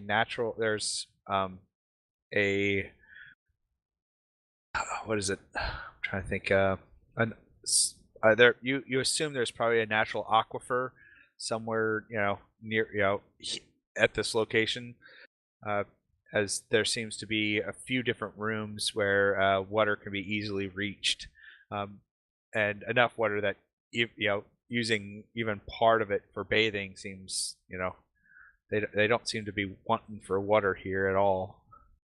And they having explored around, you do note that they have areas for livestock and whatnot, that they can rush the livestock in and let them out.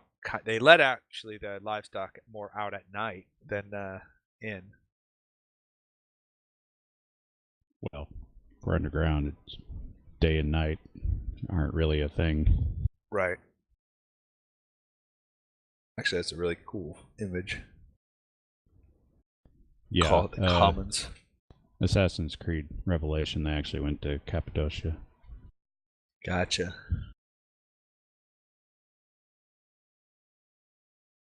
Let's see if I can grab that image real quick and share it for all our viewers.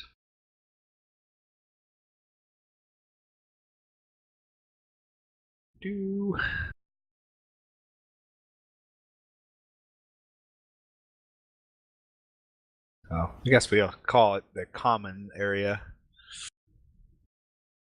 There's some wells or pools that people used for drinking water and the like. Look at that tall thing there, Thorn. It's just begging to be climbed, isn't it? Oh, there are little walkways up at the top of that thing, too, that are very rickety looking. Uh-oh. Yeah, this seems like a very bad place for the Pugwumpies to show up.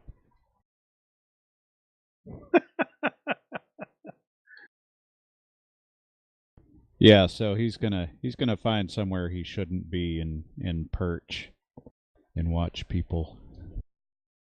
Because that's not creepy at all. Most seem to just go about their morning.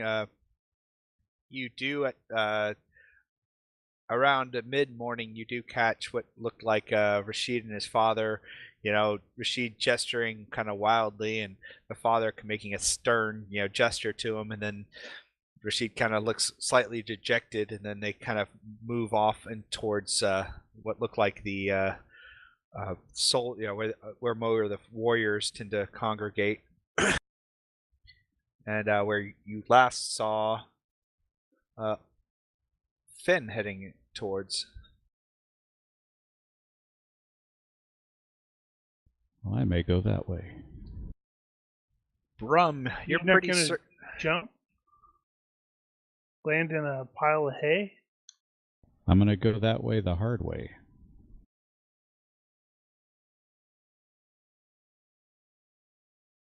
That sounds Bro- to me like he's begging to make climb checks, aren't you?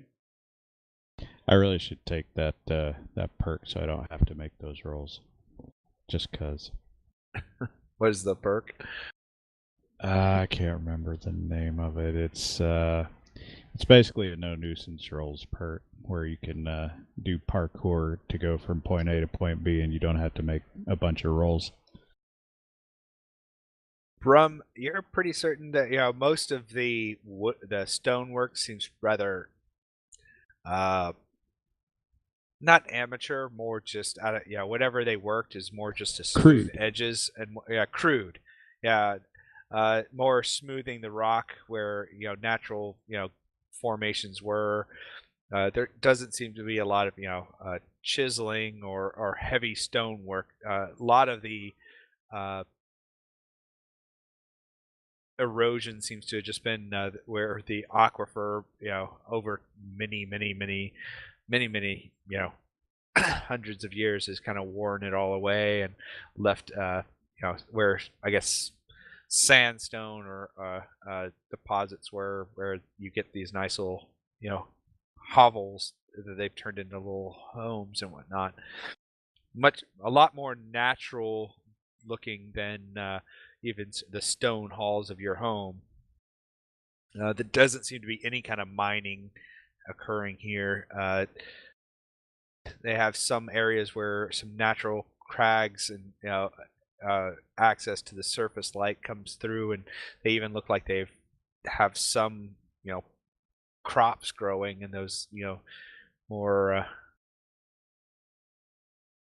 remote spots or that are closer to the surface where it can get light. Is there anyone that seems to be doing any sort of work on this place, or is it's pretty much static? They have quite a few people doing. They have a lot of livestock predominantly, and it looks like they do have, like I said, some. It looks like they've transplanted some more of your grassland kind of stuff in there. But, okay, by work I mean like stonework or anything like that. Some building. No, Maintenance. Not really. Nothing in those lines. They seem to be mostly just kind of a people. You do get that kind of general feel of a people that's anxious to move on. Bored in their own way. Because they're living in a cave. And there is a general sense of like, as you get to, even during the party, most everyone got to the feeling that they're also kind of like scared if they're found out or located, that the Jinn will come down hard on them, and that what they're doing is out of desperation at this point. They've got to find a new home because they feel like it's just a matter of time before they're found, kind of thing. Well, Brum will then find someone that just seems to be just standing around not doing much, and he will strike up a conversation about the place, and he'll offer some like dwarven advice on structure and stuff like that, but he's obviously speaking English, and whoever he's talking to just has no idea what he's saying, but Brum will just go on as if he's having a conversation, though it'll be one-sided until the guy walks away and Brum goes, huh. Yeah, he kind of does that. Can he actually do any sculpting or anything like that? He has masonry and carpentry. Masonry that's not sculpting. Well, no, he doesn't do sculpting. He could do a brick wall, but he can't make it pretty. Well, he can make a pretty brick wall. He just can't do any carvings in it. No, I was just thinking if he gets bored, he could just go over to a rock and start carving stuff in it. No, he was just giving friendly advice to someone that had no idea what he was talking about. Crazy dwarf.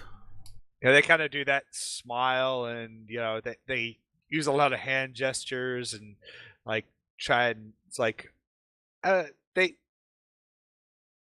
try and come understand you, but even you get a little frustrated at the whole endeavor, and but you guys kind of part ways. Like, all right, yeah, I don't understand you, and you don't understand me, but I think he wanted us to move this house over there.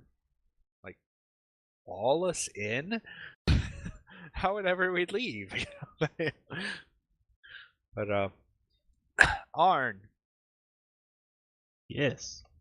In the room, you see like some other odd texts and stuff, mostly all in written in a language. But one of the images that's on that kind of planning board catches your eyes is a sketch, and you get that eerie shiver that runs down your spine as you look at it, and it's a face you recognize.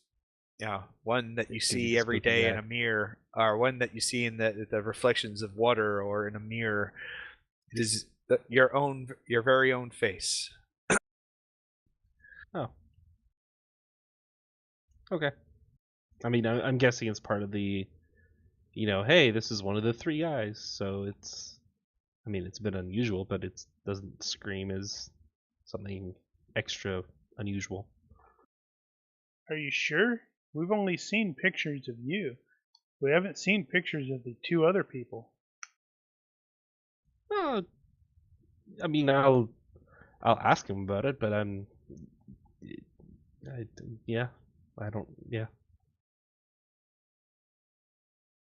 You're gonna murder him and take his power, aren't you? No. But there can be more than one mage. There could be more than one. Wait, I don't think that works that way. That would be kind of anticlimactic for the movie, hey? Right. There can be more than one. Oh, okay. Well, all right. See ya. You want a beer? Yes.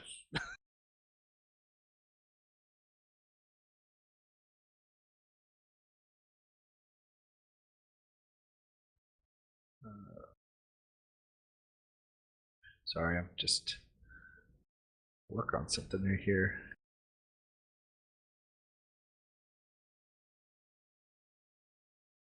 Work harder. Work faster. Faster. Too late for working on things.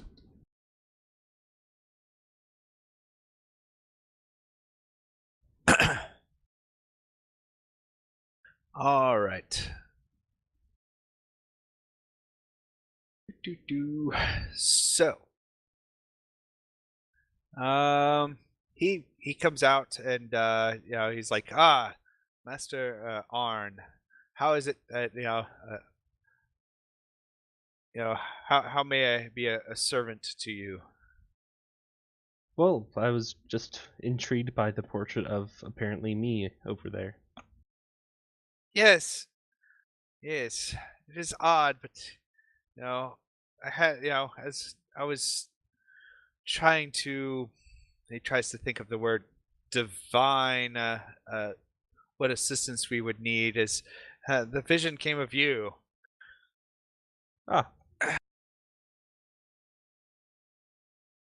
Along with kind of the general feeling that a new power had been introduced to our north east, which we assumed to be which I can only assume to be your arrival in Defiant. Yes.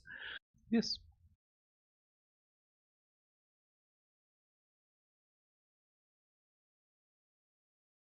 So, but yes. But anyway, enough with that. What brings you to my? I'll start talking about magical stuff and associated texts and all that. See if he has anything in English or like a Arabic primer I can borrow to start learning and reading whatever texts he'll let me have if he would be so kind. he kind of What are you going to give him in return? Well, he doesn't quite go that far, but he kind of gives you that kind of But these are my books. Turns his head for a moment. I'd give you a fireball. I'm not that evil. All right. What? Here, I got like Fireball 3 in my to the pocket. face. Here's one. Have a fireball. It's an atomic fireball. No, it's just a stabilized explosive fireball. Atomic fireballs.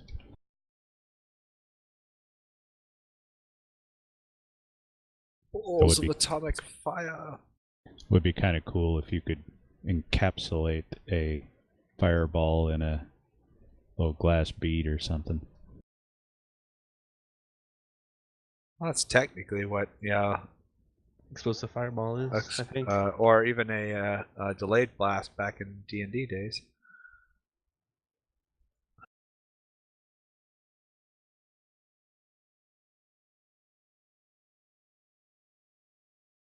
All right.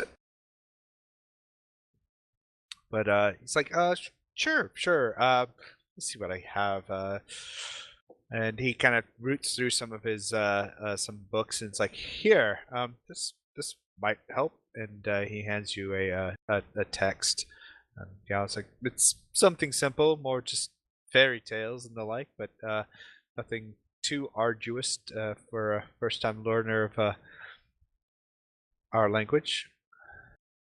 I'll thank him for it, and in my mind, sort of wonder if, fairy tales are maybe buried in some kernel of truth, and start poking around for any mention of,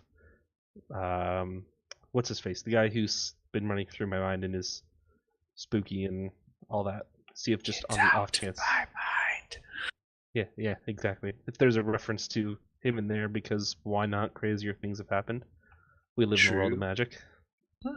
All right. Zistral and Lanfan, as you are, I'm assuming you're wandering on patrol. Yeah, we're just wandering around.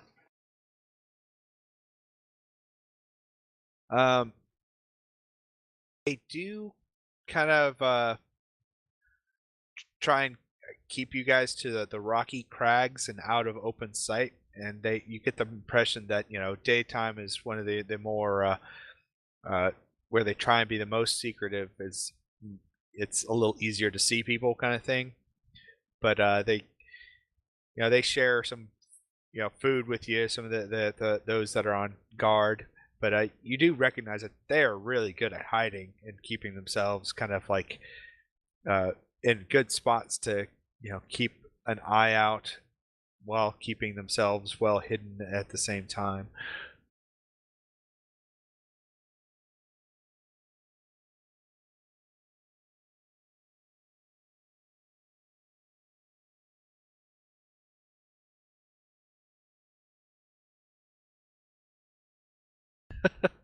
Is Arn jealous that he didn't get a wife? Nah, not interested in that too yet, or not too interested in that yet. If that ever comes up, then hopefully it'll be after he gets the whole weird brain guy sorted. Yeah, Why would that happen? we can just keep that. Never going to be sorted. One day, I hope. All right. So, Finn, as you start to approach the, I guess, infirmary in the, what is you kind of start to understand is like where the warriors tend to hang. You can hear Rashid and what sounds like his father kind of, talking with a third man, and you enter, and Rashid kind of looks up and it's like, brother, come join us. It looks like Amir's awoken our friend here, and sitting kind of up, semi upright is the warrior who Zistral had pulled from the desert the night before. Gotcha. And and it's like the man kind of looks at you. It's like, I understand. I am Abdul. I understand it is by your abilities that I live even today. And he makes. I'm trying to think what would be an interesting comment. It's like, if I ever, if it is ever, if it is ever Allah's will, I would gladly spill my water to protect yours. And he kind of nods towards you. Well, Finn's gonna mostly wave it off and do the think nothing of it. That's what allies do. And that'll be like at a nice nod to the sheik. Yep, and the sheik kind of smiles at that. So, and it's interesting to you because Rashid does most of the talking when but he's seems Abdul survived an ambush by gnolls on their way to Kelmarain. Unfortunately, he doesn't know the status of the rest. I guess the only reason he lives is during the conflict. He was thrown from a small cliff and fell, and they didn't find his body to recover it for whatever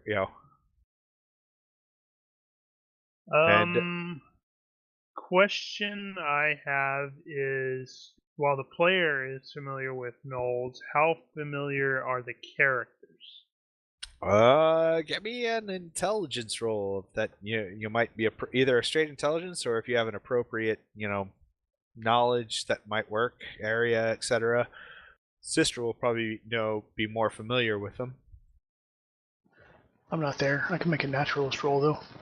Is it going to be naturalist? Unless it's area knowledge. Yeah, Zistral would be familiar with gnolls as okay. But they're not very common in Caithness. No, they tend to well, you may have heard rumor of jackal people in the Great Desert, maybe as those not necessarily fairy tales, but horror stories. You're talking about there are lizard people in the desert, right? We fought them. But jackal people tend to reign and rule on the further western edges. So there's since I'm not a little familiar bit more. With them, go ahead. Well, they'll recognize that you're unfamiliarity, and they say gnolls, and because it's probably going to be one of those. Forgive my ignorance, but they're not familiar to me from Caithness.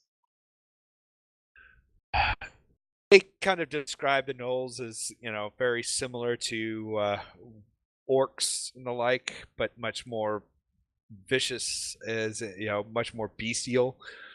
That they take pleasure in hyenas, jackals, that kind of thing. They make no qualms about who or what they eat, or what or who they eat. More importantly, they tend to be the ones who that will raid up into the Orclands, taking orc, man, centaur, whatever they can grab alike, and bring them down for sale to any of the those who would come through the Jin lands, the Jin nomads, you name it. They also tend to be the ones who are that distribute and cultivate pesh, a nasty little drug, and one that it tends to incite either just a malaise over its user. He describes it, it's pretty much marijuana is the best way you can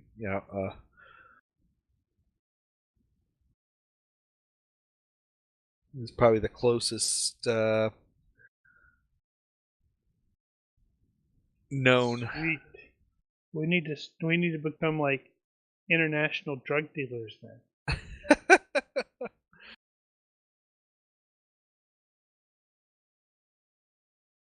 I guess probably better would be like at some, it might be, but it has some rather, it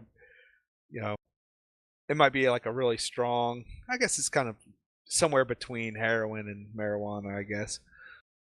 But so he was ambushed, or they were ambushed. correct. Where were they ambushed at? How far away is it?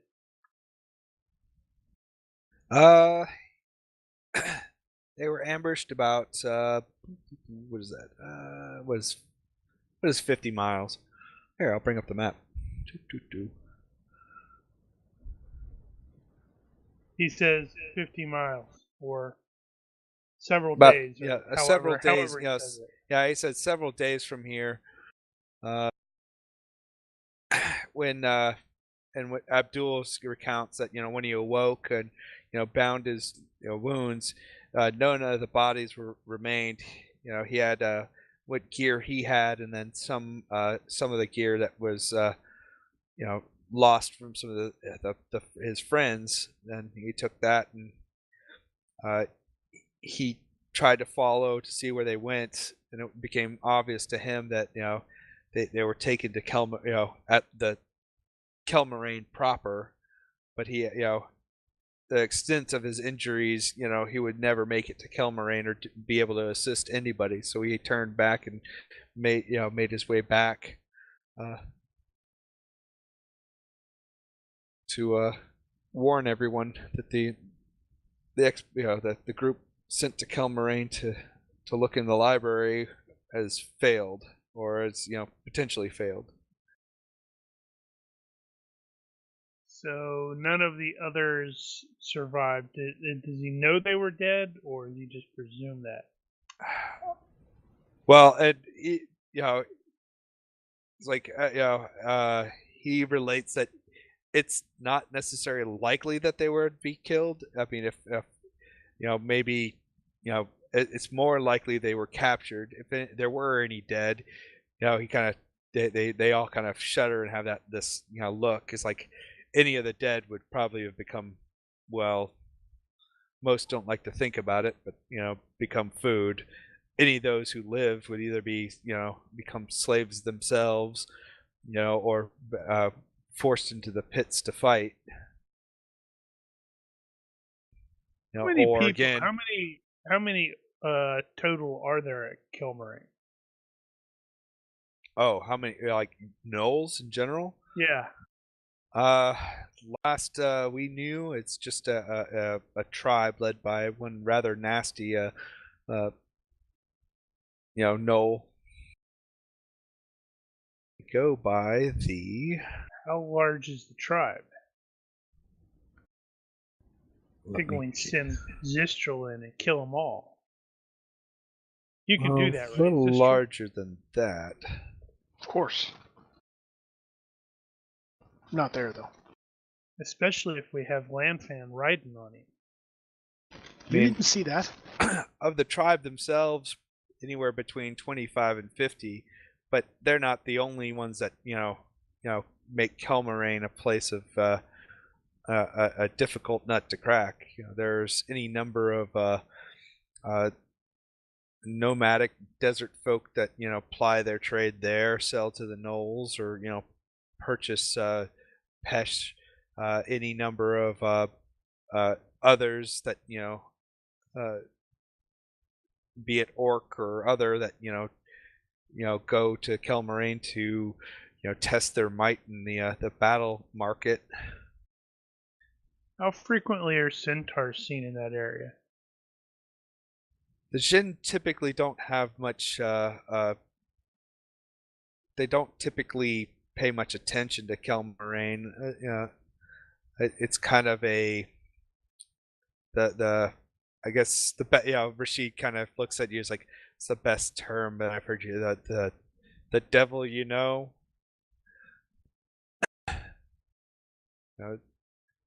so centaur, presence of centaurs by their own nature would normally draw attention to any centaurs there would be of the of allegiance to the Jin. So it's going to be difficult for us to smuggle Zistral in. Because we're clearly going to have to go forth and try to accomplish what our man Abdul failed. Well, Abdul, it says something, and he's like, but as I was leaving, I mean, I may not have been able to watch, but I saw what looked like an old mosque that might serve as a place Staging of observation. Point. Yeah, an observation point, if that helps.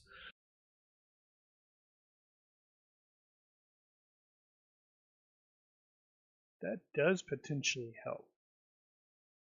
We could take that area without them realizing it.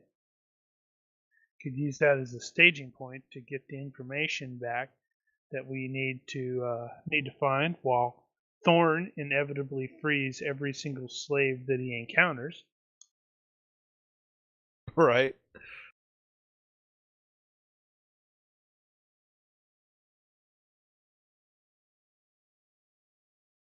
Yes, I think we need to go. We need to go there.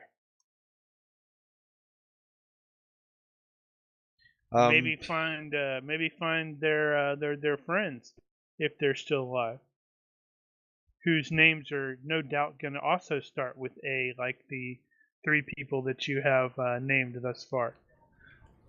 We need an Ali. Well, it was Ali's. Wasn't it Ali's group? I don't know. You didn't name that. I guess it's Ali's group. No. Yeah. No, it was Adid. Adid was the leader of the group. Right.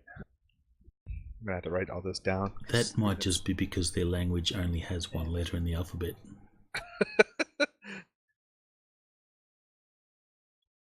Ali Alamani. I mean, is it A? A? Actually, no, it's Y. That's what's so damn confusing.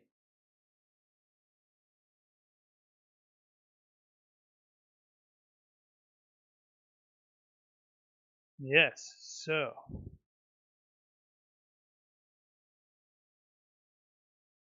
All I right. think we'll need to go there. We may need to take Abdul with us because he is the person who's most familiar with this place now. Has he actually gone to Calmarine? Was he actually there, or were they ambushed before then? They were ambushed before. In fact, he comes up with he's able to kind of put together a map, and he gives you that. They were able to kind of they before they approached much further, that's what they were able to scout out a little bit. Ruined fort. At some distance further. Yeah, so it's a ruined that fort. That is a they describe it as a wadi. Any time of great rains or heavy rainfall, or during the wet season, that turns into a river. Normally, when it's not, it's it adds to the trade route. It becomes kind of more of a road. Otherwise, they travel alongside it. The folks travel alongside. They did witness a what looked like an old shrine off in the distance. There was a old fort or tower of some kind at quite a bit more distant, and then he mentions that this looked like an old ruined mosque that they never quite made it to. They were ambushed somewhere along the trade route, but prior to getting much closer.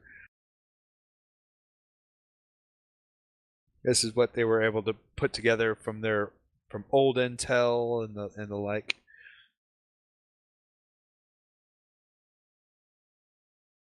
Okay.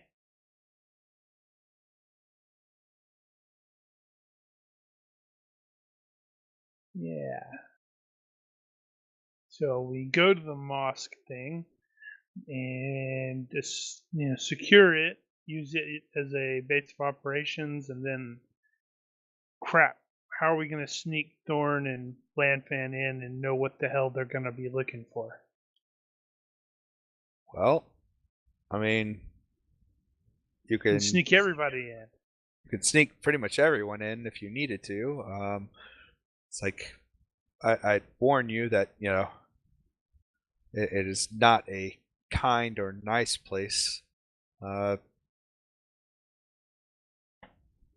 they do their own fair trade of with, well, for lack of a better term, scummy people. So if that's your disguise, or that's the trade you're wishing to apply,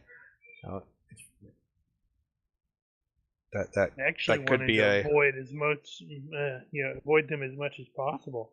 Just get in, get to the library, find what we need, get out. Of course, getting out means we'll also be taking all of the slaves because Thorn will have let them out. They may be ambulatory. Knowing you and your friends, Lord Finn, Rashid says, you're more than likely to take it in the name of Castle Defiant. I wouldn't go that far. This is pretty distant.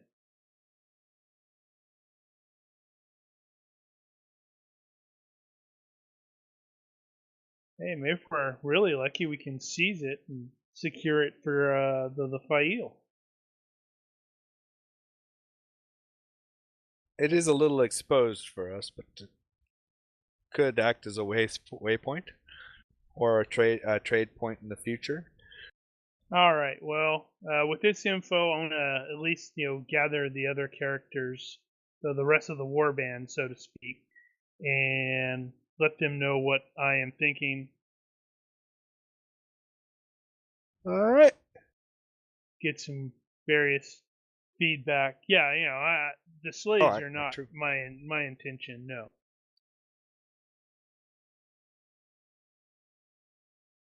I'm just thinking. I know Thorn. All right. I was just realizing I don't have any actual lockpicks.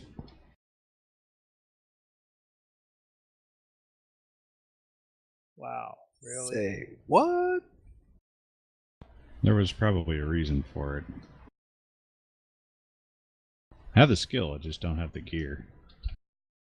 I'm sure that they could probably scrounge up some lockpicks for you. That is Actually, yeah, if we're doing B&E here, that's probably going to be a good idea. Dude, we're going into a wretched hive of scum and villainy. I'm fairly certain you'll be able to find them easily enough. Well, yeah, but I might need them before we get in. We punk some wretched hive types, and they go, "Wow, look at that! They had lockpicks."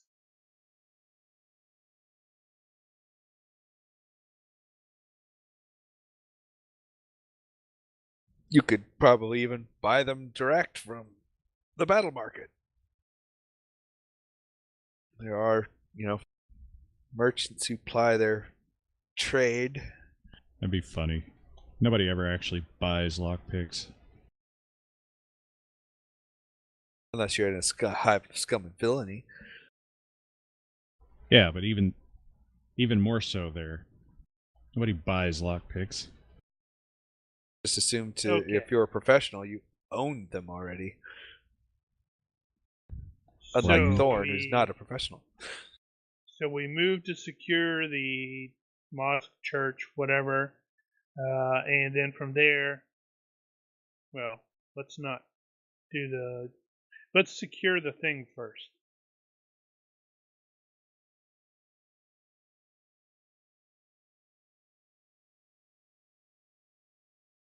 What was the population of this place, roughly? It could be anywhere from 25 to 50 gnolls at any given time, depending on the movement of gnolls, plus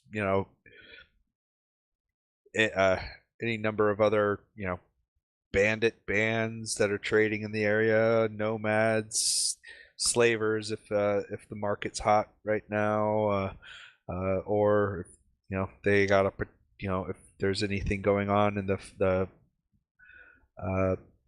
battle market.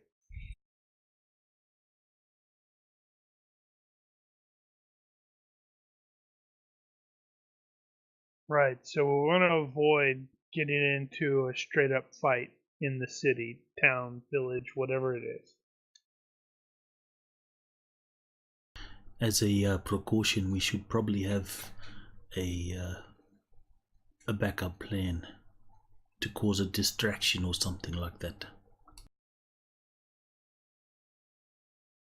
In case things go south. Once we're in Kilmaraine? Right. Yeah. Oh, I agree. I could get in a fight with a dwarf in the street. My friend, you would lose. Would he? Would we really? Brum just nods and grins. Old inside reference there. Actually, well, first, that was the original Reynald. Got in a fight with a dwarf in the middle of the street to cause a distraction. That's right. It was my dwarf. Was that your dwarf? It was my dwarf. Warhammer. Yep, Warhammer Fantasy. Boot. Yeah, right. Okay, so yeah, so that's something we'll once we secure the church mosque thing. Yeah, we won't have much of a plan until we actually see the place. Yeah, we'll need directions, potentially a guide. Done and done.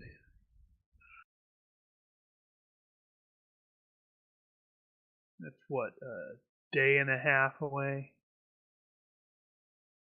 Ish. 2 days to be on the safe side.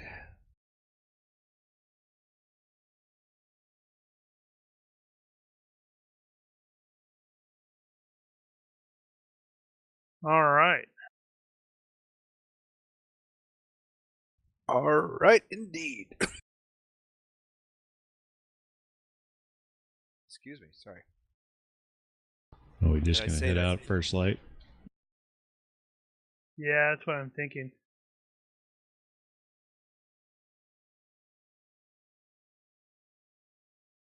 Right, we're also going to need to know from the wise man dude exactly what it is we're actually looking for.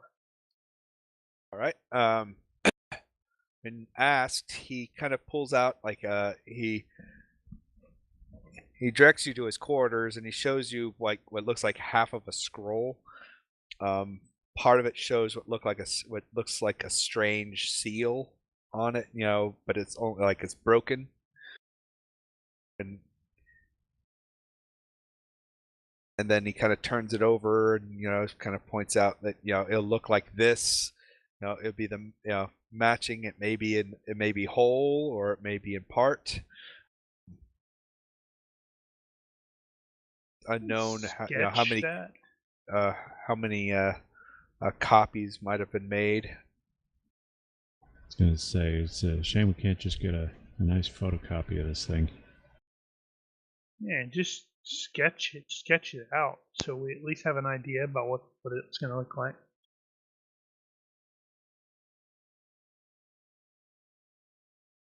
Where's Mendel and we need him?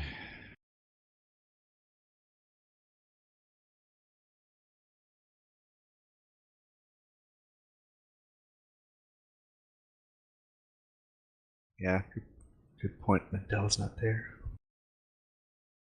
Or somebody with Right. eidetic memory. I do not have that. Does Arden have that? I thought somebody did. Not eidetic memory, I don't believe. I don't know about Arn. He's currently not at his computer. Slacker. The Arn does not have eidetic memory. Right. Well, yes, sketch it out, and then prep to depart at first. Wait, we're in the desert. Do we want to leave at first light? I mean, first dark. Yes. They recommend, at dusk. Avoid the heat as best as possible, and use the night as a cover.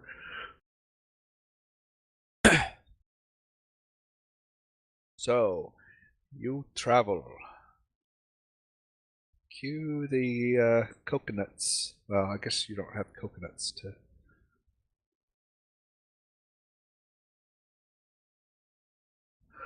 All right.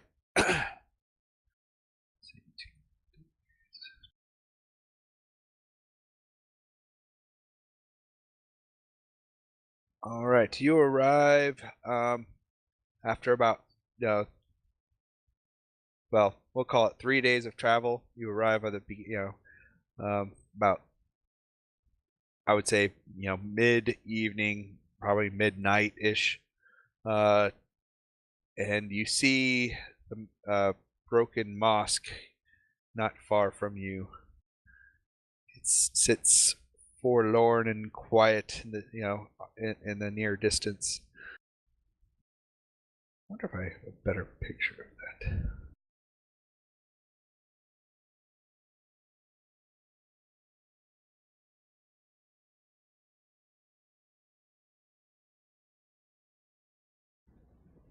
I think I do.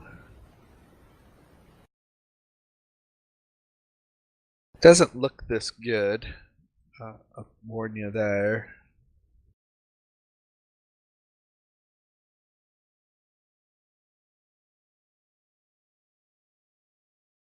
From a distance,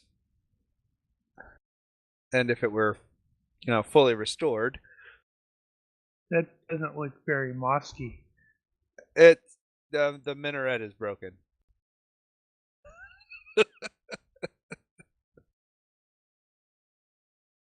I recognize it doesn't have a minaret, and I'm like, Tell them we already got one. We already got one. It's very nice. That window faces east. Sure, we'll go with that.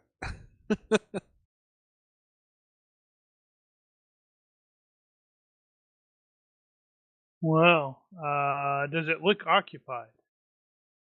It looks more in a very sad ruin, state of ruin. There's the walls seem to be, for the most part, up. Seems to be broken timbers and the like. There's no light, nothing spilling out into from any of the windows. It sits, for the most part, very quiet. Well, any reason why we don't just go in? It's a I don't trap. have any reason. Yeah, I was mostly asking the other PCs. I don't trust the GM. Oh, what? GMs lie. Everybody knows that. It would be unwise for us to all go in. We should keep part of our force back as a precaution. Held in reserve. You volunteering? Or reinforcements if you wish to call it that. No, we should send the scouts first. Which is basically, in this case, I think, going to be Arn and Lanfan. At It least, would be ninjas. At least Not if it is a Arn. trap or Sorry, we Arn. get in trouble, then our reserves can break us out. Send in the ninjas. Send in the quasi-ninjas. Yeah, they're all the ninjas we got.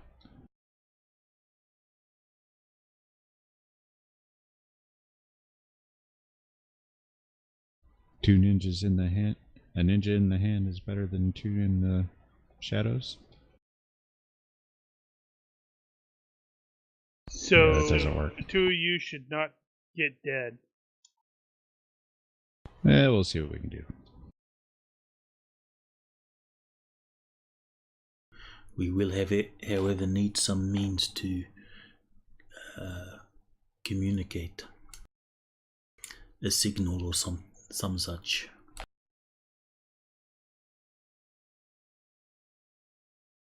Well, I suppose a nice standard would be waving a torch and or flaming sword if the coast is clear. What about that fancy horn of yours, Finn? The problem with that is the sound is going to carry really far. Right, then not a good option.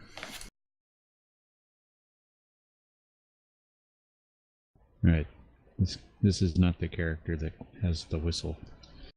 Well, thinking I could potentially do the continual light on like a rock or something that you could pull out if necessary.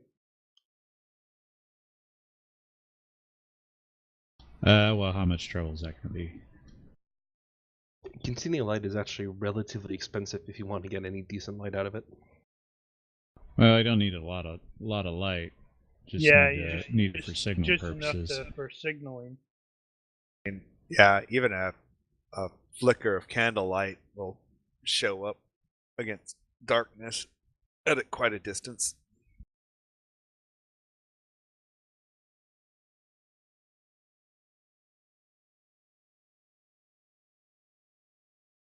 Or you could just cast light on something, and it doesn't. Light doesn't last nearly as long, but it'll last long enough, right? It's not like a flash; it has a duration, if I recall. I think light was area based.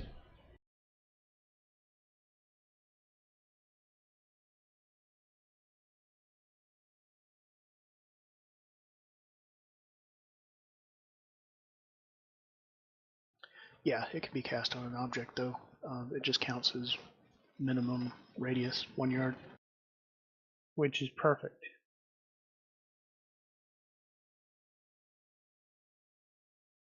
I don't think it's very costly in terms of mana either. No, I think it's 1 times radius. Continual light was more.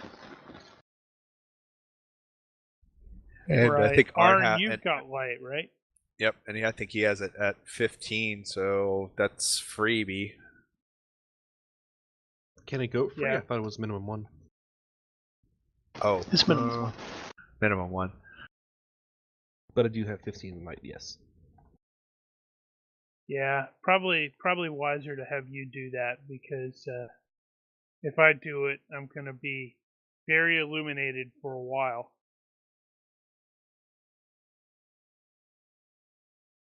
Yeah, I can do a little light. Spells that aren't area spells can be free. Area spells are minimum 1. Oh.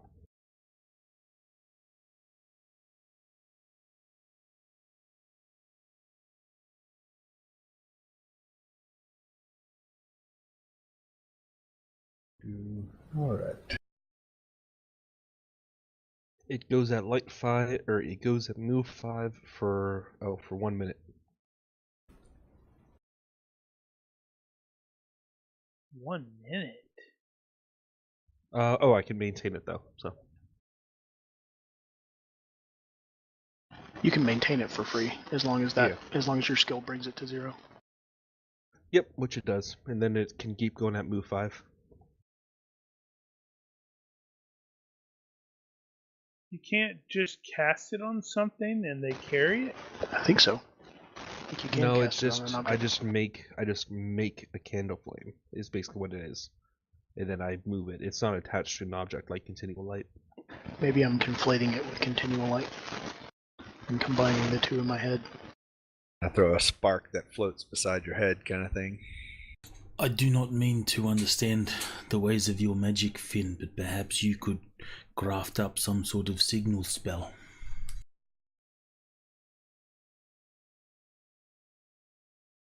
Actually, can you put a contingency or not contingency, conditional on someone else? I mean, you can always cast light and immediately extinguish it too. Because if you could put a conditional on someone else, you could say, like, if we snap our fingers, light goes off.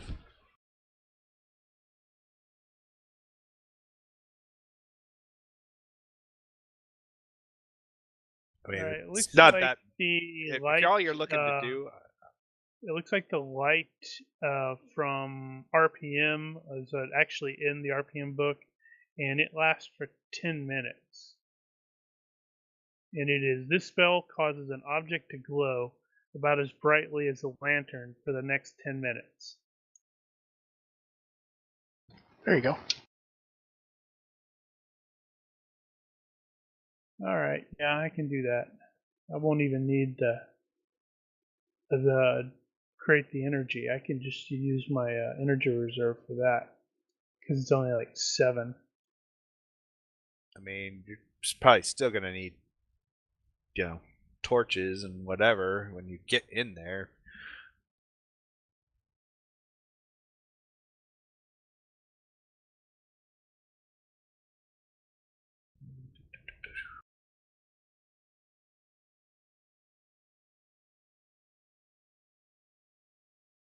So, 10 minutes, here's your rock.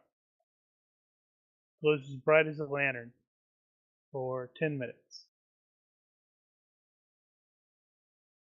I'll give the... Which means you can probably stick it in your pocket. We just have the one. Well, yeah, I was just going to do one. Okay, then I'll give that to Longthong.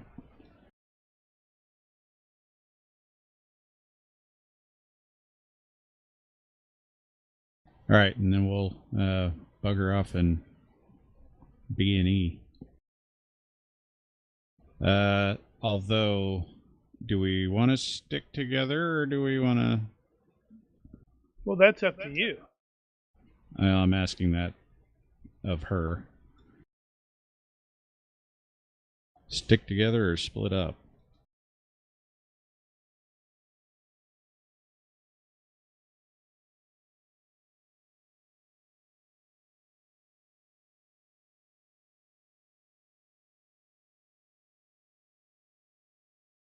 Well, I suggest that you stick together, but once you have secured the place and determined that it is safe, then the rest of us will follow.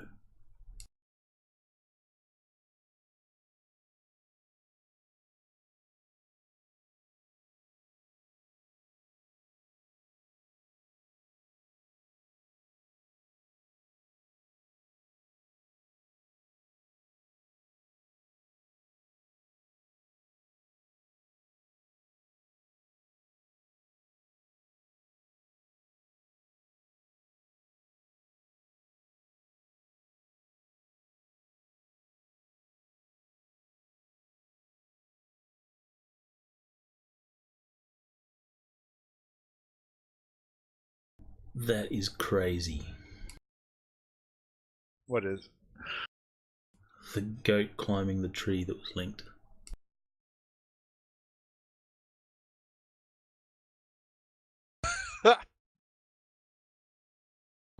Ash, are you there? Oh my god. Yeah, I'm right here. We're gonna split up or stick together? Probably stick together. Okay. That goat's probably thinking it's like, oh man, I done did messed up. I'm so screwed. You should link that in Twitch chat if anybody's watching. It's just like, where's my goat? Everyone looks over and there he is climbing. Mac. What the? How did he? Everyone looks at Mistakes were Thorn made. like it's Thorn's fault. I didn't do it.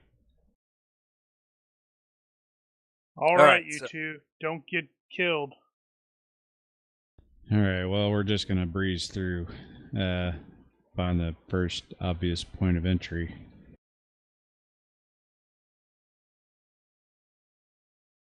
Right, I will throw this at you then.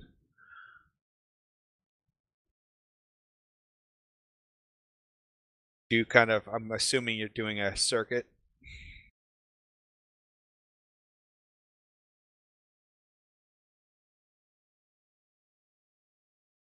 I had to ensmallen it. Yeah, we'll do a quick once around the outside and then go in.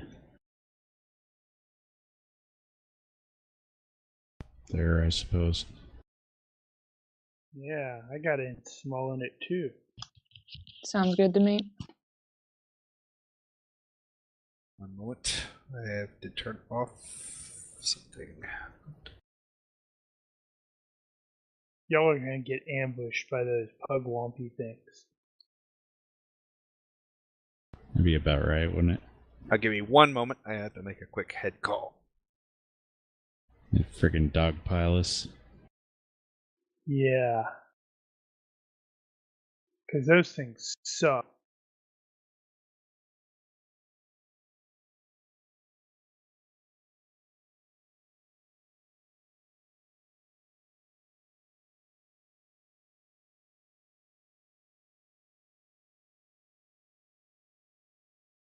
We'll have to remember that we have the Twitch chat, because we often link stuff in the chat Yeah. where our viewers don't see. Oh, right.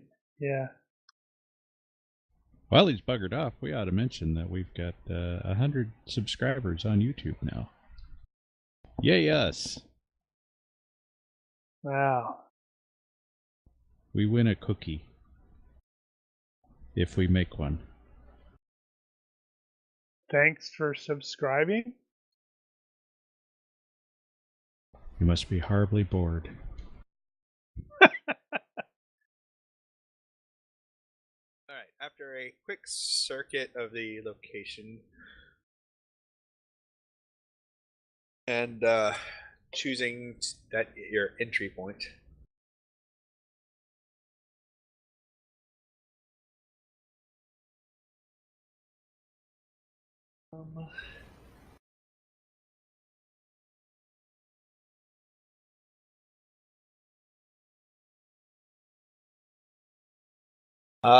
Yeah, you can tell that most of the monastery's walls do remain intact. A few of its towers are collapsed, and a couple of gaping holes mar this, its outside structure.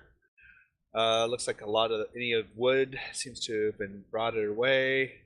In fact, you get a sense that that whole area where you look like you wanted to enter is mostly collapsed in, and moonlight, starlight, careens through. Oh, is it night still? I mean, it's up Yes. to you guys what time. You guys choose late or early morning to approach? Well, I mean, if it took us 2 days to get here, then, it's going to be at the end of the journey, I presume. Right. So it's probably, Guess I would make early it morning, dawn. wouldn't it? We'll just make it early dawn. Yeah, okay. So there is some darkness. I would say probably about a -2-ish Yeah, that's tops, and it's fading. I think rather than go through the front doors, we are actually going to go through one of the gaping holes. There is a, I guess, a atrium, courtyard kind of as well. Most of the exterior walls, unless you go through one of the old windows. We'll go through somewhere not an obvious entrance. Yeah, I was totally thinking a window or something. Point Window to where would you be want to fine. enter from. Here, hold on. I'll give you. You could tell. Oh, I guess. let's start with the big room. That's where things happen. Awesome.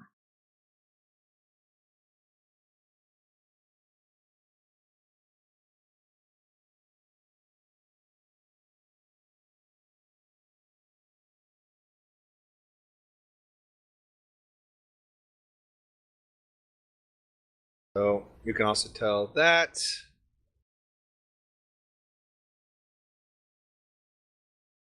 Area opens up and there. Okay, you're going through one of those. Alright, looking inside. How high is the wall? Like the window? The window is probably only like a few feet off the ground. Hold on, let me show you. Have that mask image. The 3D render. So if you look at that, it's probably. It's probably maybe a meter off the ground. But the room itself is probably maybe two stories. Well, it's definitely from that level is about one story, and then you've got what looks like a possible other level above it. Yeah, maybe. It comes to a peak. I don't know. This might just be one story. The majority of the building is one story tall.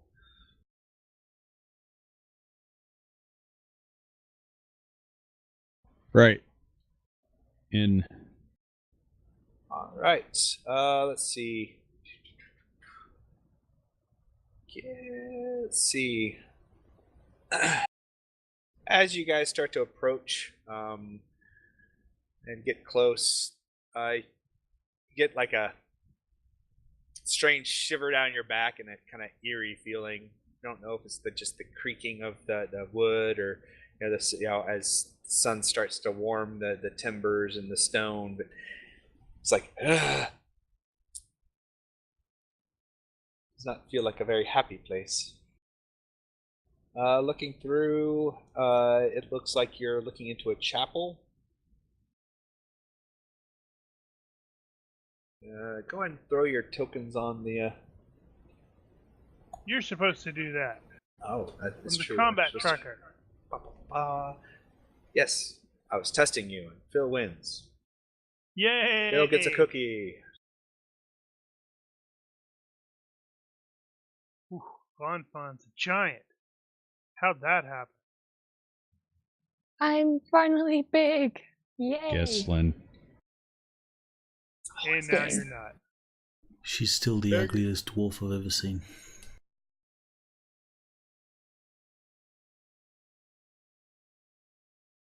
Remind me All to right. punch him when I get back.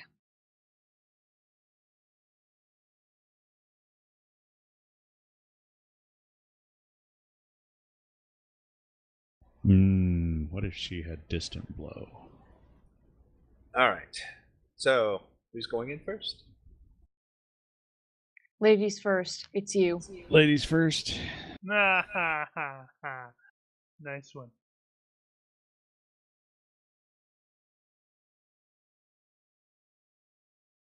All right, you up an alley-oop into the chamber, and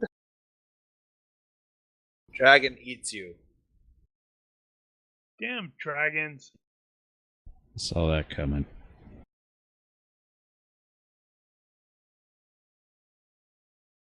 Lions ate you. Okay, yeah, it's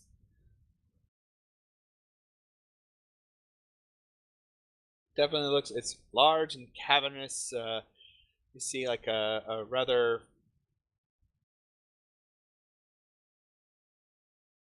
Do a quick Along clockwise circle. okay.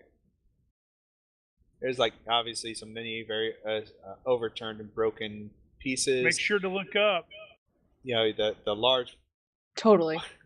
the walkway bisects the pews, leading to like a raised altar. Some, you know, the there's thankfully about 10. Now what attracts your eyes as you start to look up, above the center, dangling about 10 feet from the floor, hangs a cluster of what look like skulls of jackals and various stages of decay. However, the jackals look much larger than a regular jackal's skull. You know, almost like if you put a jackal on the body of a man. Mm-hmm. Strung to get there, you know, they're kind of have a strange candelabra kind of effects, twine and bone. Yeah, Thorn probably boulder has no size. idea what the hell a jackal is anyway. True. Probably, I guess coyote or wolf is the closest thing to what you would expect, you would think. Also, you probably want to readjust the scale on this map. Otherwise, this is the biggest mosque I've ever seen.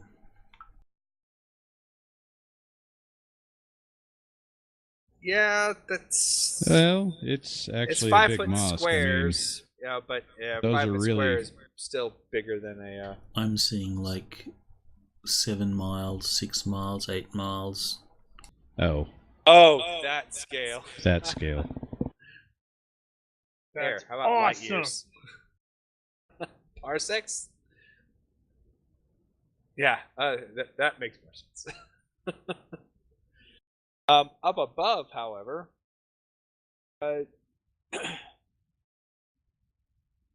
you see what looks like a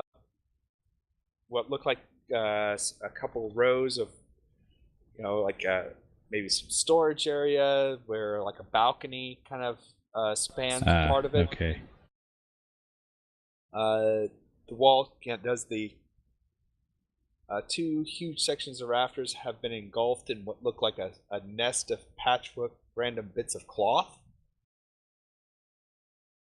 You guys are so hosed. I'm going up there. And I'm coming with you. They are so hosed. let me see. Where are your... so you guys aren't being stealthy at all, are you? Huh? We're being quiet. But not stealthy. We Well, could be stealth stealthy. depends on where the viewer is. Or how Well, I don't loud see and any noisy stealth they are. rolls in the chat. Yeah, I don't either. Hey, just because we haven't made rolls doesn't mean it's not happening.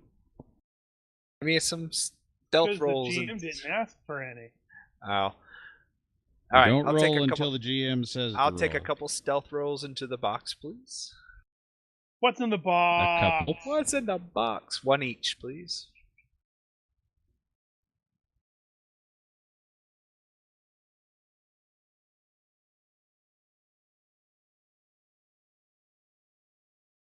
And based on the amount of debris, I will ask for a stealth roll at approximately every, I don't know, let's say 5-6 yards. Does that sound fair, or want to argue less or more? Yeah, that's gonna get kind of tedious. All right, then I won't worry about it. If you got a couple more points of interest that might be worth stealthing.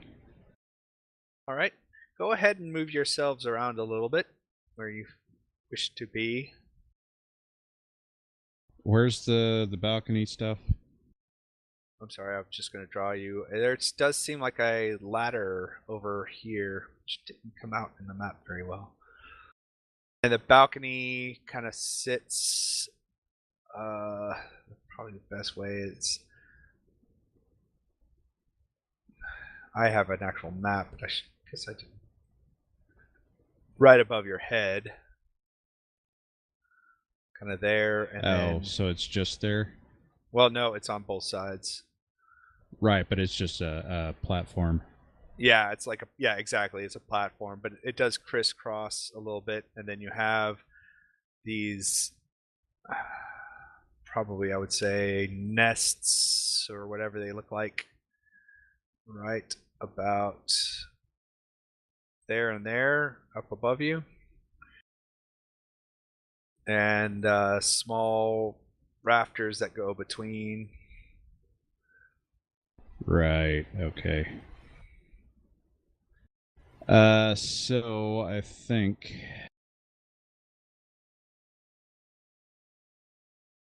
Where you feel like going? right over there, I am going to scale up to the platform and just eyes over the edge and see if there's anything up there. Okay. You set yourself to begin climbing. Lanfan, what are you doing? Oh, I think I'm gonna follow him. Up or just over to where Sure. he's at? Yep, I'm gonna follow him up. You're Oh gonna hear my a god. funny voice saying, "Want some candy?" Oh my god, Alright. they're under attack. There's arrows everywhere. Right. Because Mark went to town.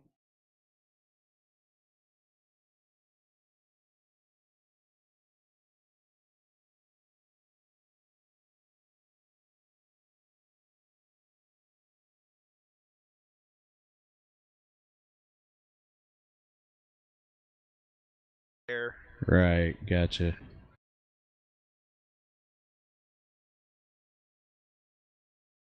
All right.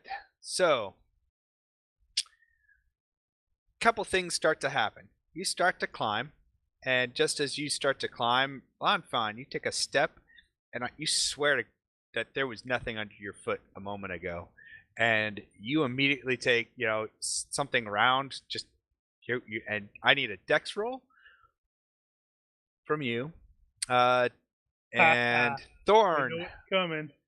As you're about halfway up, damn the luck, but one of those rocks just slips right out of your hand and causing you to lose grip, and you start to careen backwards. I'll need a dex check from you to maintain your grip on the wall and not fall, and a dex check from Lanfan to see if she pratfalls completely. Dexterity or acrobatics? I'll take an acrobatics. Should do an acrobatics backwards thing there, Dana. All right. Sorry. So, while neither of you kind of like lose it completely, you kind of reach back to grab, kind of tuck and roll, but you kick a few pieces of wood, which, man, knock into something else, which sends a pole that was leaning against something through one of the windows, and it causing it to shatter. The rock. They had glass? One of them had a little bit of broken glass. It just shatters even further, making a nice crashing tinkle sound as it careens down, barely missing Thorn. However, Thorn, with his own problems, you lose the grip of the piece of stone, and it causes part of that wall where it came from to crumble. Tumbling rocks make a lot of noise in a rather closed room like that. You find yourself keeping yourself against the wall one-handed, but you both realize that you've just made a crud ton of noise, and that's when you start to hear this little chittering sounds coming from up above you.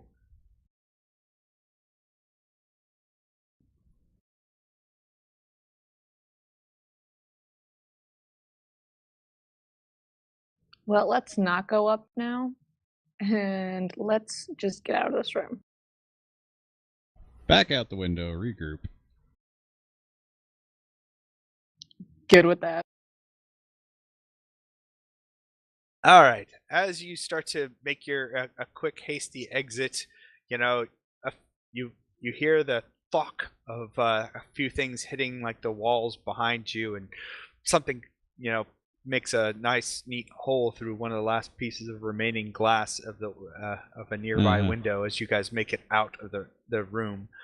The sound consistent with little small bullet-sized rocks. Absolutely. And you hear a cacophony of little chittering,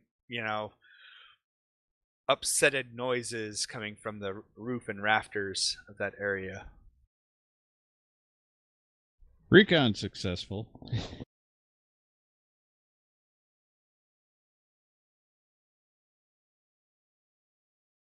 Yeah, what's the not clear signal? They're drawing their hands across. You running desperately away from it. And while everyone watches you trip over your feet and everything. Yeah, I was going to say, I'm not going to run really fast. Just in case.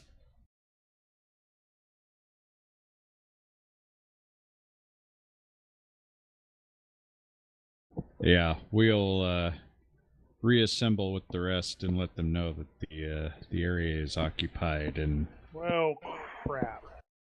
Not by pleasant folk. Infested, even.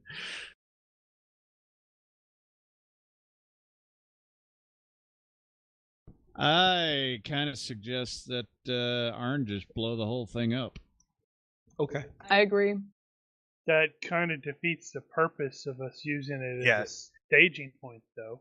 And you get this nice little fun bonfire effect that everyone for miles gets to watch. Hell, we can camp over there. Everybody at the town probably thank us. Unless all the creatures escape and go into the town. Yeah, which could do our work for us. Do we really want to trust letting Arn cast a spell near these guys? I'm thinking from really far away. It's worked so far. Well, he tried to set fire to the brambles all around you the first time, blowing himself. Here we are. Now, really, in all reality, that was a straight-up crit fail on his part, but I had nothing to do with that.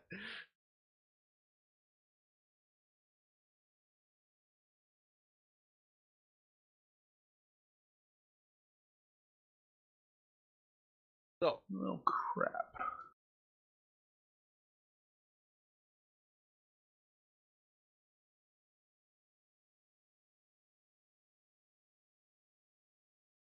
So we're like 4 miles, wait, not quite 4 miles. Never mind. Oh, never mind.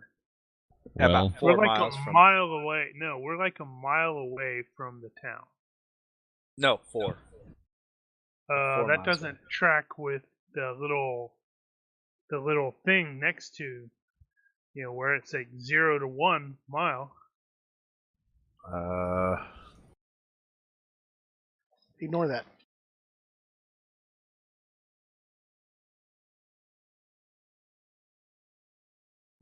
Oh, yeah, ignore that. Oh, yeah, I guess that is right. Maybe I scaled it wrong.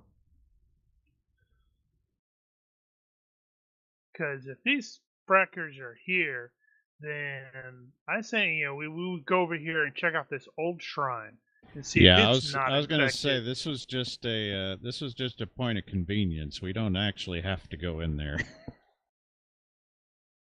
Yes, we want to totally make the GM like, man, I got all these critters and everybody's avoiding them. Yeah, because they're irritating. We got some perfectly fine mountains over here.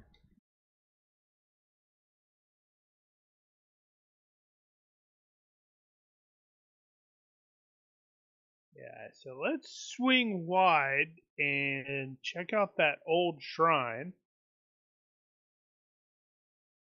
All right.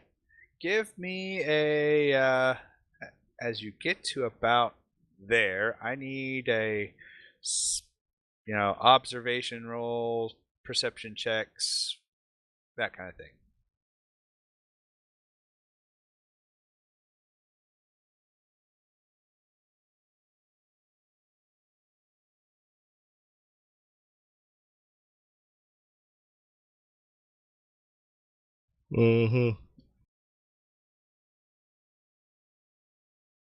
Everybody? Yes, please.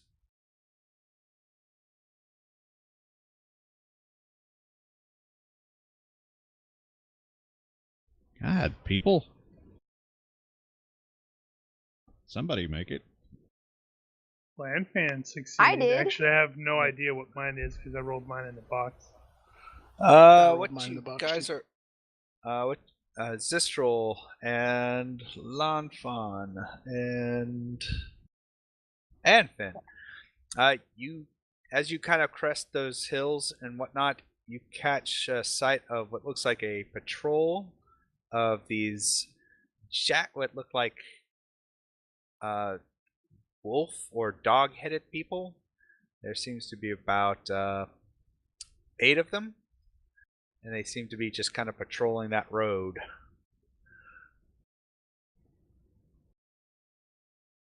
Right. Well, we want to probably Point try them to out.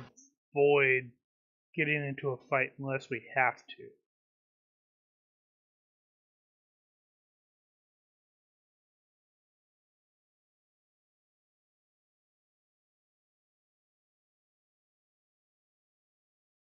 Also, the Pesh fields, which you can observe from them, they look like these kind of like a, if you crossed a leafy, kind of a weird cross between a cactus and maybe, I'll just, for lack of a better analogy, marijuana plant.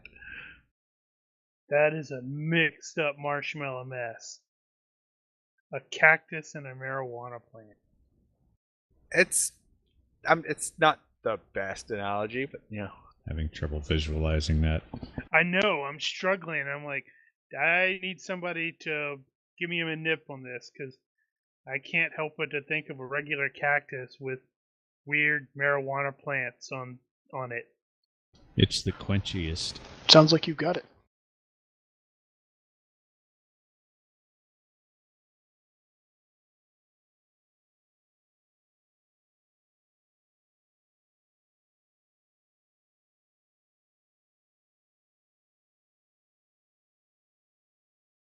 Right. So which direction is this patrol going? Going that way.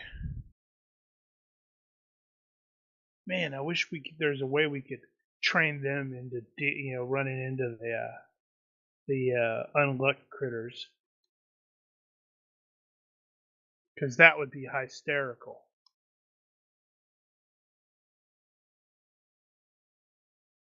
Let's see. Finn's smart enough for sure. You probably also suspect that smart enough. Actually, Arn. Arn's smarter than me. Well, between the two, between everyone, you probably come to some conclusion that maybe they avoid this place for the very fact that this place is infested with them. So, they avoid it like the plague. Damn it. Now we have another reason why we do need to clear it out. Because if they think it's still occupied, then they're not likely to bother us.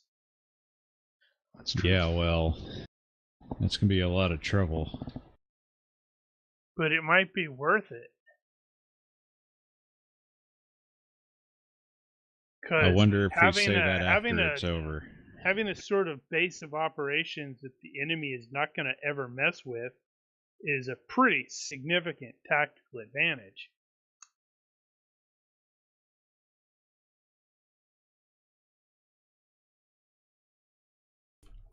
Except, would it not be obvious that they're no longer there once these dark rain clouds that perpetually hover over this place suddenly disappear? The lightning stops striking the building all the time. Yeah, that might still even be days before they even observe that. Yeah. Let's see. Woo, yeah. Spark Storm is 144 energy. I can't do that.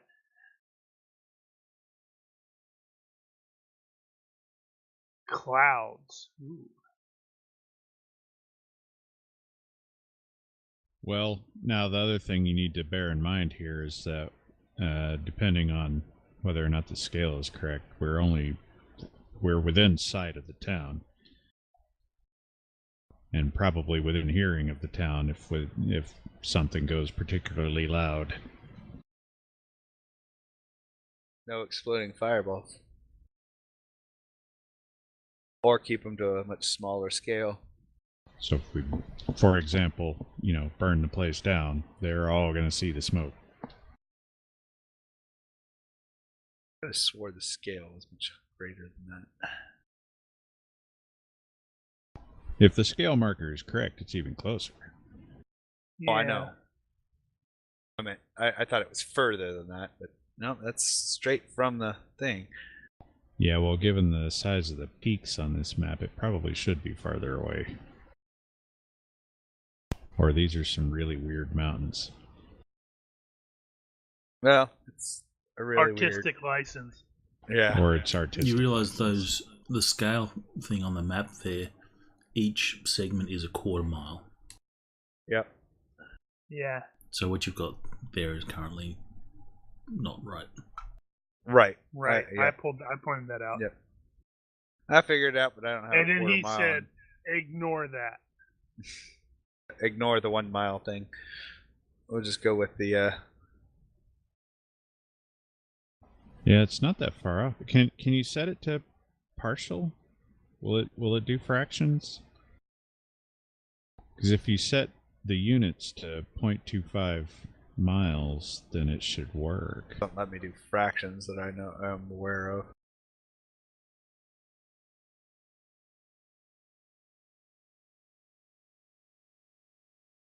Maybe it will. Let's see.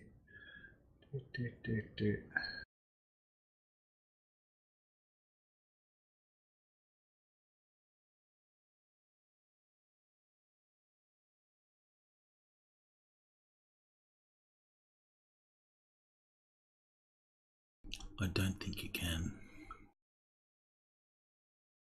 I believe it's whole numbers only. Well, if we're 4 miles away, like we were before, then taking the mosque thing is probably the option to go with, even though those irritating things are going to be irritating. But if we are actually just a mile away or so, then we need to, we're going to have to check with a different one. I would say it's. You know what? I'm gonna ignore the scale and say you're 4 miles away. Let's keep it with the scale that we're at. So yeah, I'm thinking if these guys are intentionally avoiding the this area, then even though it's going to be a kind of a nightmare, we should probably try to secure this facility. I think it's going to be a bit of a ball kicking contest, but yeah, if we want to go there, yeah, it's cheating.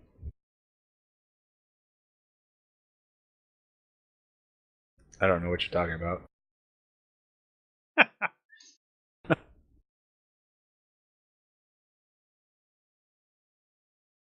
Yeah, so that's going to be a mess. It's going to be an irritating slog. But we know that we just need to hit one, and he pretty much dies.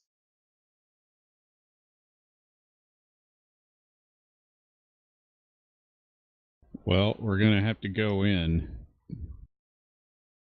because they're not gonna stick their heads out, so we're not gonna be able to snipe them from a distance. Some of them might. They ain't too bright. I don't know if we've established whether or not they're nocturnal. I mean, they were running around at night, but that doesn't necessarily mean that's a permanent condition. So if they are nocturnal, we could go in during the day. That might go in our favor a little. Well, we did ask them about these guys. What are they, gremlins? Is that like a naturalist check? They're I guess the closest thing to come to is a gremlin. They are not necessarily nocturnal. They are They are of an intelligence enough. They're probably if you think on the term, if you think of dumber than normal goblins or dumber than normal kobolds, you've got about their intelligence. And I mean D&D goblins and kobolds, not Banestorm goblins.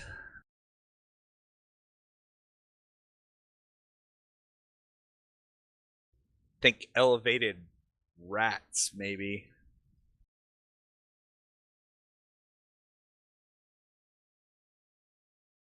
There is some level of organization to their, to them.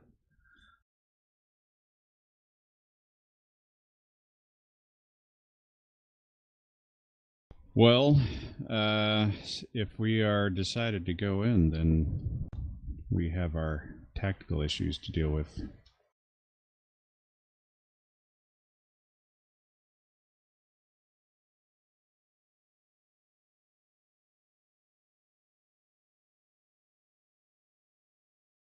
Which, I suppose if we've established we got nests and stuff in the main auditorium or whatever it is, then we could just start there. Yeah, just like start a fire in there and. Yeah, well, the fire is going to be visible. Yeah, and I figure these dudes have an unluck aura, right? So bad shit happens all the time. In fact, but it's going to be bad for us. So what's going to happen is there's going to be fermented whatever in the bottom of under the floorboards or something. It's going to explode. No, not quite that. Bad luck. Has to be something there for that to be the case. And actually, what I was thinking was if you could find a way to collapse the structure, if there's a weak enough point that you could affect it somehow. But even that's probably going to kick up some dust.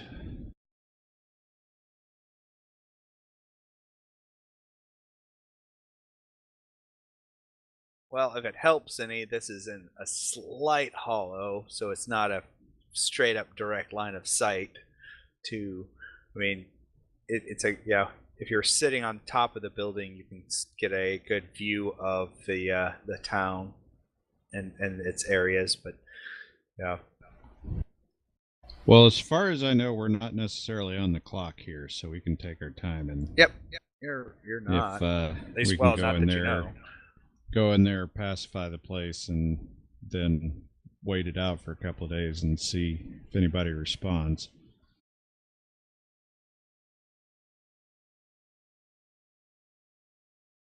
Hail you as heroes.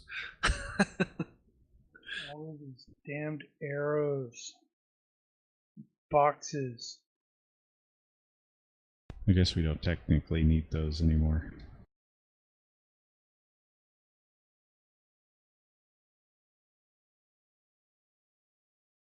Yeah, we'll just have to keep all the heads so we can show them off to the people in town. Maybe they have a bounty for them or something. What are you talking about? Maybe the heads include the unluck aura. We can use them as weapons. Leave them strategically throughout the town. Mm-hmm. Just wait it out. Specifically right behind all the guard stations. Just wait it out, and the place just catches fire eventually.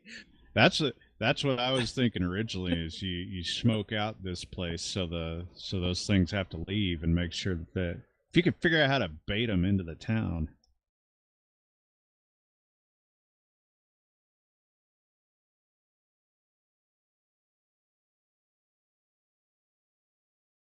Well.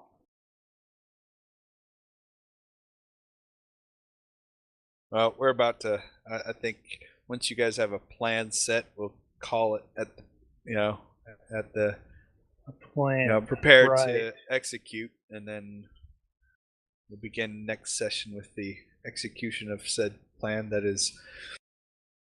Well, does anybody have any ideas other than just dive right into the to the chapel area? Get him. Yeah, that's the only thing that you can really do with these little Uh, buggers. Did we Yeah, get a better mine- look at the hall on the end there? This hall here, it's open to air. There was some pillars and such. It looks kind of like a nave. Right. So there's not really anything User in there other disconnected than from your pillars. channel. Correct. Well, from my experience, that any great plan we come up with will be moot once we encounter them. Well, that's That's understood.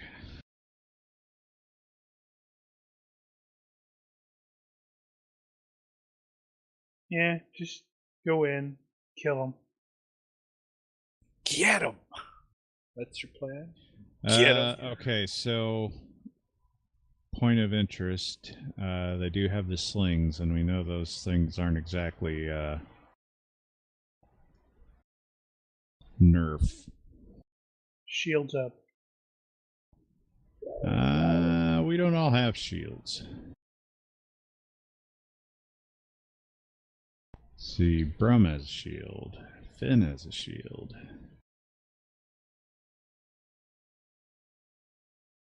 I'd be willing Is to bet there Arm can is there make a shield. large door? If there's a large door, Zistral has a shield.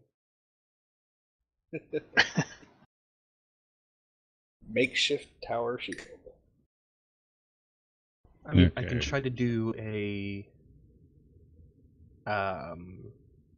throw spell and a force dome to try to set up like some kind of pillar to at least create some cover in the middle of the room. Maybe. Well, it's possible that Thorn, Zistral, and Lanfang could probably use mobility there. Well, My friend, I do not want to be anywhere near you when you cast a spell.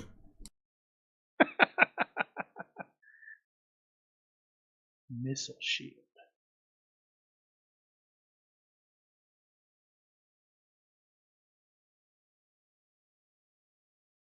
yeah, there's going to be a lot of winging it going on in this one, I think.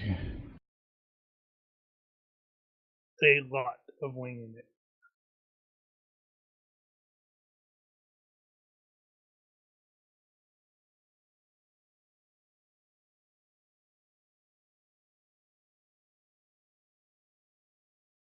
Well, Huh. Nope. Missile shield. That is only 18 energy. And it lasts 10 minutes. I could potentially cast that on all of us. Turns any missiles harmlessly aside by the tiniest fraction needed to ensure that they miss the Right. subject. Yeah, I suppose if we cast that before we go in, it might not blow up in our faces.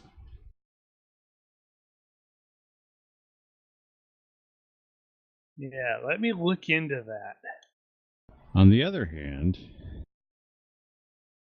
given what we're going into, that might result in a bunch of ricochets in I would awkward, never in guess I awkward would. places. But if we all have the missile shield on, it would just miss everyone. Pew, ping, ping, ping, ping, ping, ping, ping, ping, ping. Which would be funny. And cause ceilings to collapse and stuff like that. What? I wonder, does that work on falling rocks? That is weird because it's not technically a falling missile at that point, or it's not a missile. Yeah, how do you define missile in that case? Does it have to be purposely thrown?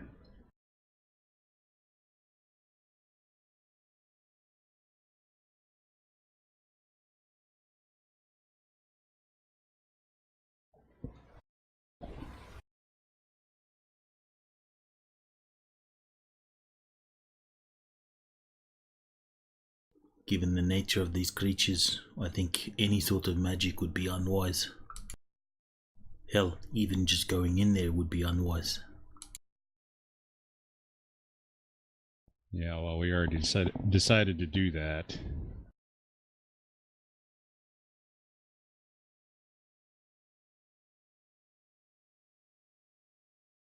I guess your push to talk get cut off or something. Ooh, I mine? can see the light. I can see the light, but it's not transmitting. Me? Pills. No. Yep, not hearing Phil. It's just User being stupid. disconnected from your channel. Well, I don't think we have any grand plans other than that. All right. I think we're just going to go in, find a hole, go in, and hope for the best. But let's sort it all out. However that goes. I guess we'll do a bit of buffing before we go in, so we can probably sort that out on the boards or whatever. Yep, I agree. I found this really cool oasis thing. So we're leaving it there? Yep, I think we will. Points? 1 point apiece. We'll call the grand plan for next weekend the Luck Be a Lady. Oh, great. Brum will could go wrong? spend 2 points and increase his storytelling. Sounds like a plan. I can dig it. User joined your channel.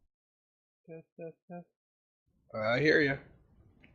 Okay, I don't know what's going on. It's just being weird.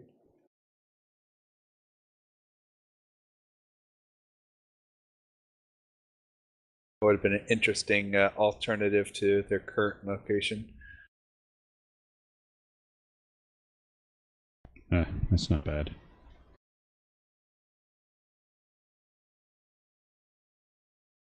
Alright.